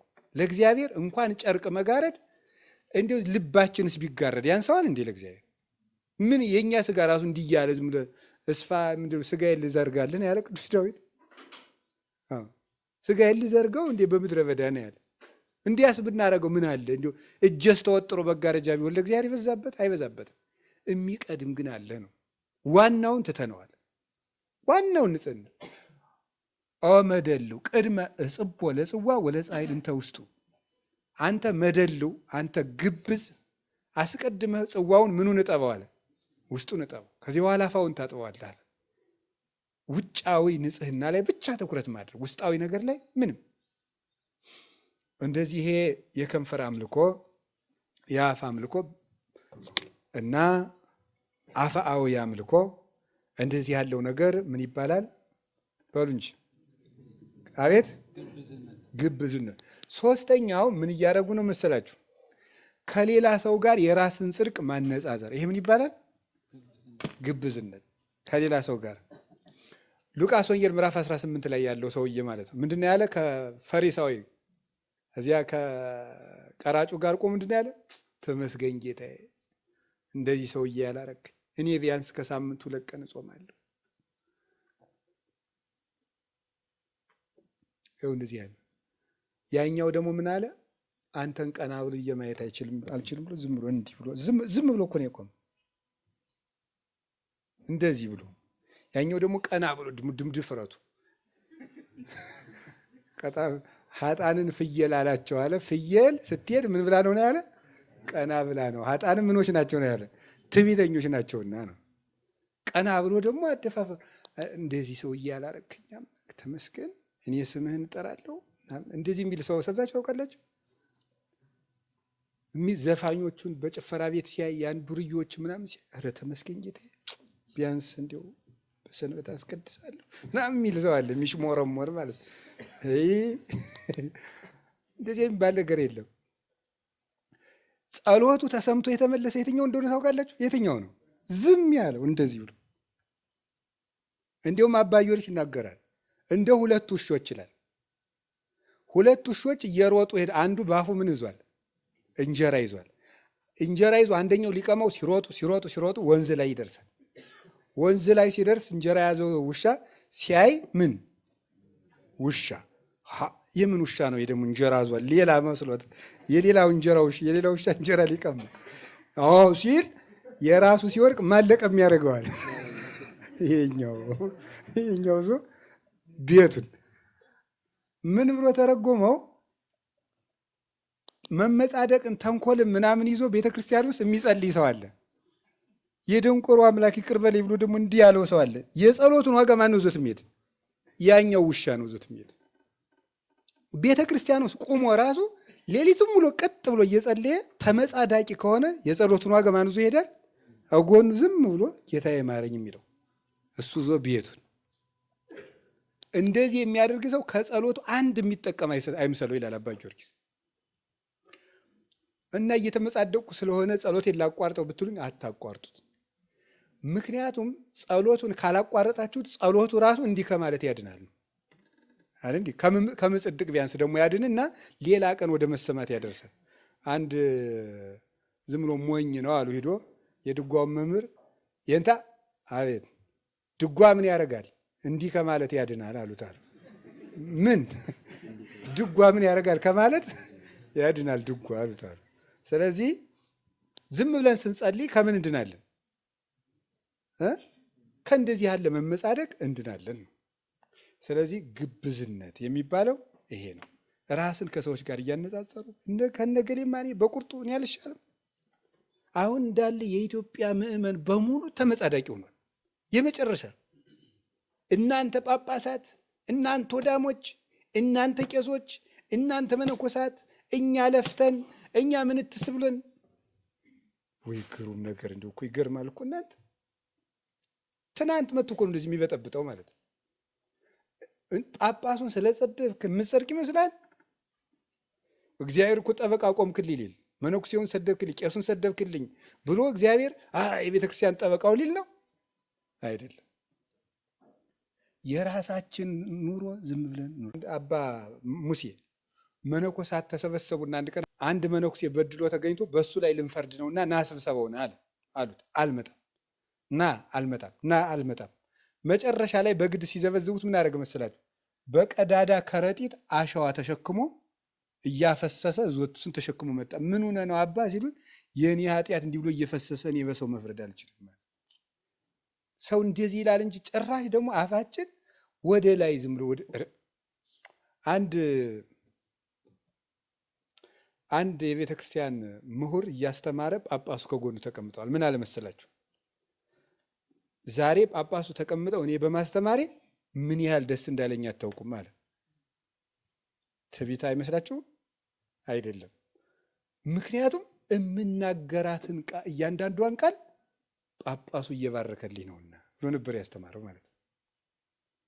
እንደዚያ ብሎ ነው ማሰብ የሚገባው። የክርስቶስ እንደራሴዎች እኮ ናቸው። ብድግ ብሎ ሰው ማጥረግረግ ደግሞስ ተሰዳድበን ገመናችንን አውጥተን ቤተክርስቲያን የምናድናት ይመስላችኋል? አይደለም። ሰርተን ነው ቤተክርስቲያን የምንጠብቃት። ሰርተን እንጂ ተነቃቅፈን የምንጠብቀው ነገር የለም።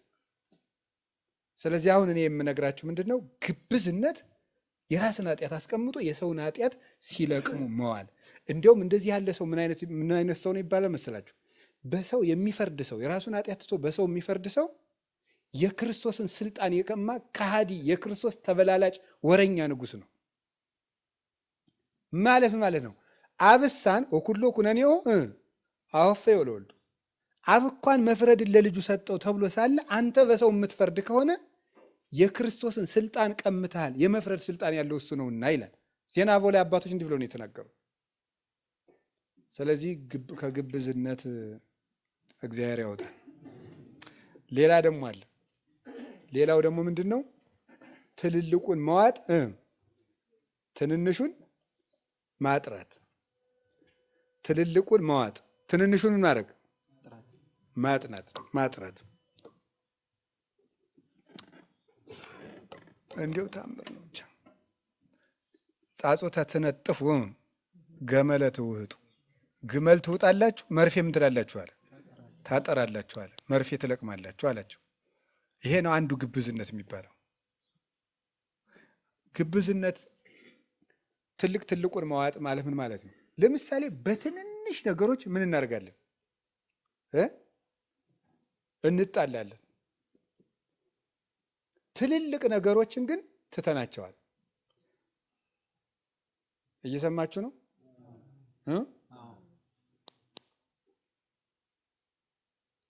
እሺ፣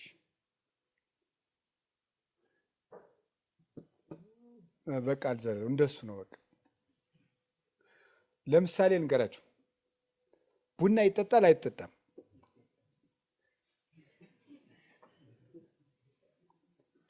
ቡና ይጠጣል አይጠጣም? በቃ ጥሩሽ። እኔ አሁን ቡና ይጠጣልም አይጠጣምም አልልም። መልሱ ሌላ ጊዜ እነግራቸዋለሁ፣ ርዕሰ ጉዳይ ስላልሆነ ማለት ነው። ግን በቡና መጨቃጨቅ ራሱ ኃጢአት አይደለም? ንገራችሁ፣ እውነቴን እኮ ነው። ትንሹን መልቀም ማለት ምን አለው? ነፍስ መግደል አለ የለም? አለ። ጥንቆላ የለም? መጠን ያጣ ግብረ ሰዶማዊነት የለም? አለ። ዘረኝነት የለም? ክደት በዝቶ የኢትዮጵያ ምዕመናን በሙሉ ወደ ክደት እየተወሰዱ አይደለም? በየሜዳው ሄደው እዚያ የሚዘለው የሚጨፍረው እኮ ከኦርቶዶክስ የወጣ ነው። አላያችሁትም? ያ እየተወሰደ እኛ ቡና ይጠጣል አይጠጣም፣ ይጠጣል አይጠጣም። ይኸውልህ ግመል ውጦ ምን መጥፋት ነው? ይሄ መርፌ መጥፋት ማለት ይሄ ነው።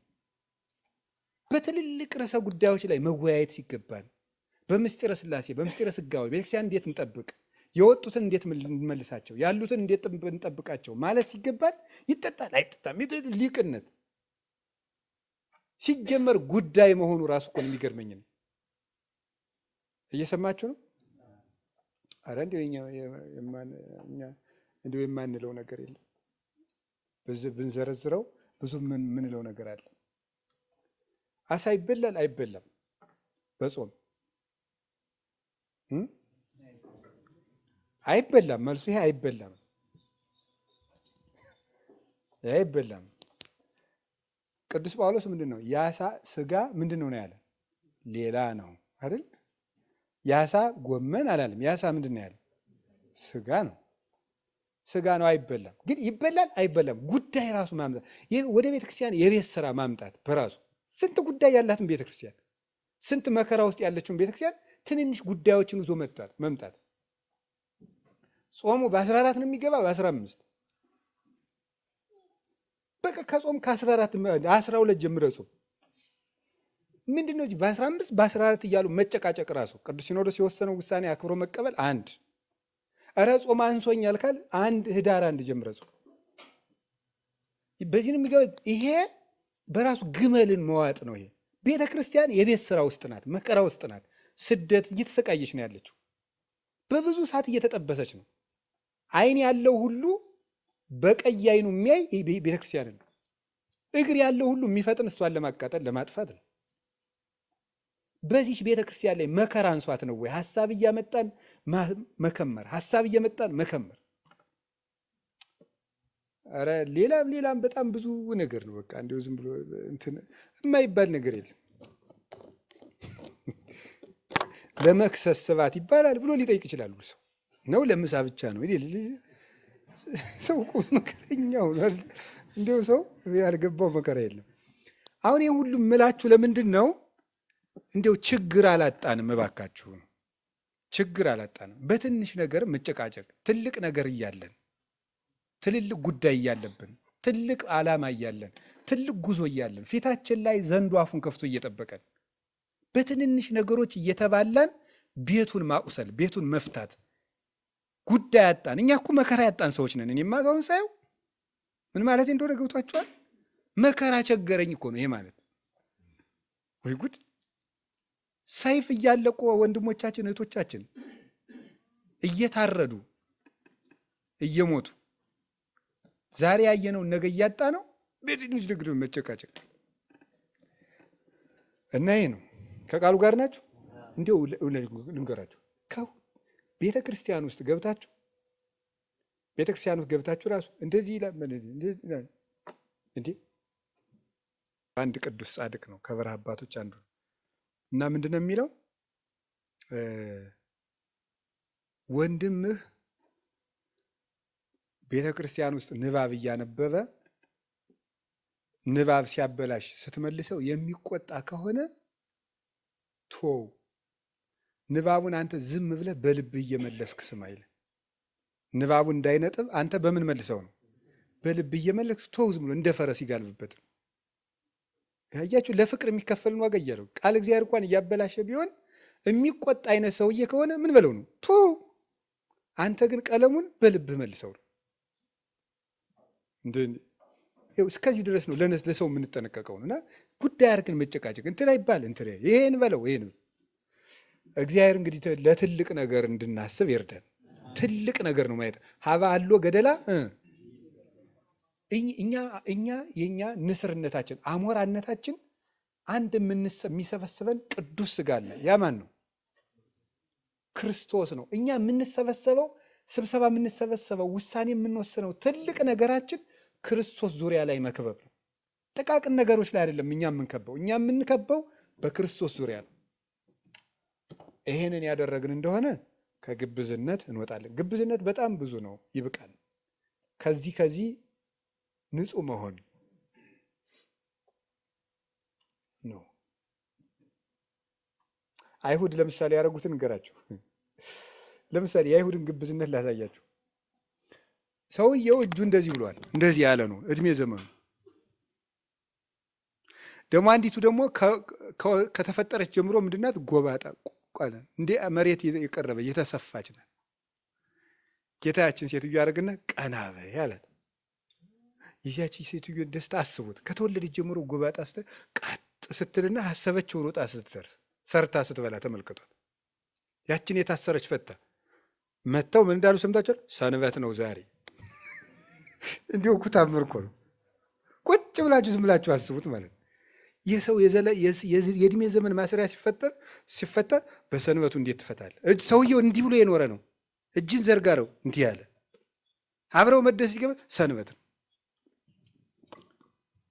የአይሁድ ነገር መቼስ ዛሬም እኮ ስትሄዱ እኮ ያስቃሉ። ስልክ ለምሳሌ በሰንበት አይደውሉም ዛሬም እስራኤል ውስጥ። ለምን? ሰንበት ነው። እንደዚህ መነካካት ማለት 09 ምናምን ሲነካኩ ሰንበት እንዳይሻር ማለት እና ስልኩን በኪሱ ይዝና ግን የሚፈልገው ሲሆን አውጣና ደውልልኝ ይላል። ይሄ ሊፍት ራሱ የፎቅ ሊፍት አለ። የፎቅ ሊፍት ላይ በሰንበት እንትን አይሉ አይዘጉም ሊፍቶቹ ራሳቸው በሲስተም እንዲሄዱ እንደሚደረግ። ለምን? ሊፍቱን ሲያረጉ ሰንበት እንዳይሻር ማለት ነው። አቤት አቤት አቤት አቤት አቤት አቤት ጻድቃን እንደው ከተዘጋባቸው ናማ ይሄን ንከው ብለው ያስነካሉ። ያው እንደዚህ ዛሬ እኮ ነው። ዛሬ እስራኤል ውስጥ እንደዚህ ነው የሚደረገው። መኪና አይነዱም እንዴ? መኪናማ አይነዱም። አሁን ድረስ እስራኤል ውስጥ መኪና የማይነዳበት ሰፈር አለ። በጣም የኃይለኞቹ አይሁዳውያን ሰፈር እዚያ እየነዳ ብትሄድ ወግረው ይገሉሃል። አሁን የእስራኤል መንግስት ታው በቃ በዚህ ሰፈር አትንዱ ብሎ አስቁሟል። እንደዚህ ያደርጋሉ። ከዚያ አስበሉ ክርስቶስን ወግሮ መግደል ግን መርፌ ማጥራት ምን መዋጥ ነው? ይሄ ግመል መዋጥ ማለት ይሄ ነው። እኛ የአብርሃም ልጆች ነን። ኧረ አብርሃም እንዲህ አላደረግም አላቸው። አብርሃም መንገድ ዳር ቤት ሰርቶ የወጣ የወረደውን የሚያበላ ሰው ነው። እናንተ ግን እኔን የምትገድሉ ናችሁ አላቸው። ይኸው እንደዚህ ናት። ሰንበት እንሽራለን ይላሉ፣ የሰንበትን ጌታ ይሰቅላሉ። እንደዚህ ነው። እኛም እኮ እንደዚህ ነን። ለትንንሽ ሕጎች ተጠነቃቂዎች እንላለን። የሰው ልብ ግን ወግተናል። ይሄን ነው የምነግራችሁ። ግብዝነት ንጹሕ መሆን። ከዚያ ምን ሆነ አድርጉ ነው ያለ? ፊታችሁን ምን በሉ ነው? ታጠቡ። ይሄ ንስሐ ግቡ ነው። ስለዚህ እንዲያው በቃ ከዚያ በፊት አንገራችሁ። ከፊታችሁ ታጠቡ በፊት የሚቀድመው ምንድን ነው? ስትጾሙ ራሳችሁን ተቀቡ አለ። ራሳችሁን ተቀቡ ማለት ራስ የተባለ ማን ነው? ልብ ነው። ቅባት የተባለ ምንድን ነው? ፍቅር ናት። ራስ ለምንድን ነው ሲባል ራስ የበላይ እንደሆነ ሕዋሳትን ሁሉ የሚመራቸው የሥነ ምግባር ሁሉ አለቃ ማን ነው? ልብ ነው። ሰው ራሱን ከተቆረጠ እዚያ በኋላ ምንም ይሞታል። ሰው ልቡ በቂም ከተበላሸ በቃ ተበላሽቷል። ከዚያ በኋላ ራስ ያለው ለዚህ ነው። አንድ ሰው የሚሞተው ራሱ ሲቆረጥ፣ ልቡ ከተበላሸ አንድ ሰው ጾሙ፣ ጸሎቱም፣ ስግደቱም፣ ምጽዋቱ ተበላሽቷል፣ ሙቷል። ሰውየው የሞተ ሕዋስ ነው ማለት ነው። ይህን ራስን ልብ አድርጉት። ሕዋሳትን ጾም፣ ጸሎት፣ ስነ ምግባር አድርጓቸው። እነዚህ ሁሉ አብረው ይወድቃሉ። ስለዚህ መጀመሪያ ልብህን አስተካክል። እሱ ደግሞ ተባለ ፍቅር ነው። ልብን ቅባት አለው። የተቀባ እንዲያምርበት ፍቅር ያለው ሰው ያምራል በእግዚአብሔር ዘንድ። የነፍስ ውበቷ ፍቅር ነው። ሰው ራሱን ተቀብቶ ፊቱን ተቀብቶ እንዲያምርበት ልቡ ፍቅር ያለው ሰው እሱ ውብ ነው። በእግዚአብሔር ፊት ያማረ ሰው ማለት እሱ ነው። ይሄ በቀረ ይሄ እንትን ቆዳ ታውቃላችሁ? ቆዳ የከብት ቆዳ አታውቁም? እና እሱ እንትን ይሄ ለመሶብ ለመታጠቂያ ለምናምን ይደረጋል አይደል? መጀመሪያ ምንድን የሚያደርጉት ያደርቁታል። ያንን እንዴት ከራራ እንደሆነ ታስታውሳላችሁ? ወግቶ እኮ ይጥላል፣ ሰብሮ ይጥላል። እርጥቡ በሬው እንድታረድ ሲያሰጡት ነው። እንደዚያ ከራራ የሆነ ሰው አለ፣ እንደዚያ ቆዳ ማለት ነው። ሲለፋ ግን መኝታ የሆነ ጎርባጣ፣ ለሰው ሁሉ መጎርበጥ አይገባም። እንግዲህ ፍቅር ይኑራችሁ። ልባችሁን ከምን አንጹት ነው? ከቂም አንጹት ነው። የንጽህና ሳምንት አይደል? ከዚያ በኋላ ምን አናድርግ ነው? እንዲያው ቂምም እዘን ሰንብተናል፣ ኃጢአትም ነግሶብን ሰንብቷል። በዝሙትም በሌላውም በውሸቱም በስርቆቱም በአመንዝራነቱ በዚህ ሁሉ ረክሰናል። እንዲያው ምን እናድርግ ስንለው ደግሞ ቸር አይደል እሱ? እጽቡ ገጸክሙ በምን ታጠቧልና? አሁን በንስሐ ታጠቡ አለ ማለት ነው። ይህን ሰርቶልናል። በንስሐ ታጠቡ። ወለመኮነ ኃጢአትክሙ ከመለይ አጽአድዎ ከመበረድ፣ ኃጢአታችሁ እንደ አለላ ቀይ ቢሆን እንደምን አነጻዋለሁ ነው ያለ። እንደ በረዶ እንደ ባዘቶ ነጭ አድርገዋለሁ ብሎ ትንቢተ ኢሳይያስ ምዕራፍ 1 ላይ ነግሮናል። ኑ እንዋቀስ ይቤ እግዚአብሔር ኑ እንዋቀስ ይላል። ኃጢአታችሁ እንደ አለላ ቀይ ቢሆን እንደ በረዶ ነጭ አደርገዋለሁ ብሎ ተናግሯል። ስለዚህ እግዚአብሔር በንስሐ የሚምር ንስሐን የሚቀበል መፍቀሬ ሰው ነው። ኦ እግዚአ ኩሉ ፍጥረት ወመፍቀሬ እጓለ እመሕያው ጸጋወነ እግዚኦ ሥሬታ ኃጣውኢነ የምንለው ደስ ይላል። ለማበስነ ለከ አዎ ባይምሮ አዎ በያይምሮ አዎ በተናግሮ አዎ በናይሰ ልብ አዎ በገቢር በመናገርም ቢሆን በመስራትም ቢሆን በእውቀት ማነስም ቢሆን በልቡና ክፋትም ቢሆን የሰውን ድካም አንተ ታውቃለህና ይቅር በለን። ጸጋወነ እግዚኦ ሥሬታ ኃጣውኢነ ባርከነ ወቀድሰነ ወአግዘነ ወረሰይነ ፍትዋነ ወጉዛነ ወንጹሐነ የምንለው ለዚህ ነው። እግዚአብሔር እንድንበድል ያውቃል። ስለዚህ ሰውነትን ካሮዬ ስነ ምግባር ለይቶ ንጹህ ማድረግ ደግሞ እስከ ዛሬ ራሳችን ከኃጢአት መለየት ካቃተን በንስሐ ታጥበን 40ውን ጾም በንጽህና እንቀበል። የዐቢይ ጾም ጉዞ በትሕትና ጀምሮ ወዴት ሄደ? አቤት ወደ ንጽህና። እግዚአብሔር ዝቅ የሚል ልብ ሰጥቶ ሰውነታችንን ያንጻን። ትሁት ከሆንክ ምን ትሆናለህ? ትሁት ከሆንክ ለቄሱ ዶ መናዘዝ ምንድን ነው? ቄሱም ሰው እኔም ሰው፣ እሱም ኃጢአተኛ እኔም ኃጢአተኛ ማለት ምን ነበረ? ትዕቢት ነው። ትህትና ሲኖርህ እንድትነጻ ወደ ማን ትሄዳለህ? ወደ ካህኑ ትሄዳለህ። ከካህኑ ስትናዘዝ እግዚአብሔር ያነጻሃል። ስለዚህ ብፁዓን ነዳያን በምን በመንፈስ አለ። ቀጥሎ ምንድን ነው የሚለው? ብፁዓን ምን አለ? ነዳያን። 10ሩ የንስሐ ማዕርጋት ናቸው እዚህ ውስጥ የተቀመጡት። ይሄን ስዘረዝር አልውልም። ብፁዓን ነዳያን አለ። በመንፈስ ነዳያን የሆኑ ሰዎች ምንድን ናቸው? ንዑዳን ክቡራን ናቸው። ራስህን ድሃ አድርገህ ራስህን ንቀህ ዝቅ ስታደርግ ወዴት ትሄዳለህ? እንዳንተ ወደሚበድለው ቄስ ልትናዘዝ ትችላለህ። ከዚያ ነዳይ ራስህን ታደርግና ሂደህ ከቄሱ ብፁዓን ምን የሚሉ እለ ይላሃው ሂደህ ደግሞ ከቄሱ ራስን ዝቅ አድርገህ ታለቅሳለህ ማለት ነው። እስመ እሙንቱ ይትፌስሑ መንፈስ ቅዱስ ትፍሲት መንፈስ ቅዱስ ይመጣና በንስሐ ያዘነውን ልባቸውን ደስ ያሰኛቸዋል ማለት ነው። ስለዚህ ትህትና ወደ ንጽህና ይወስዳል ማለት ወደ ትህትና ይወስዳል። ወደ ትህትና ወደ ንስሐ ይወስዳል። ንስሐ ደግሞ በክርስቶስ ደም ወደ መንጻት ይወስዳል። እንግዲህ በቅድስት አብይ ጾም ከትህትና ወደ ንጽህና ያደርሳል። የሚቀጥለው ደግሞ የት እንደሚያደርሰን በክፍል 2 እናያለን። ጾሙ መጥቷል። በትህትና በንጽህና ከዛሬ ጀምረን ራሳችን አንጽተን እንቀጥል። እግዚአብሔር ሁላችንን የሚያንጻን። ወስብሐት ለእግዚአብሔር። ይቆየን።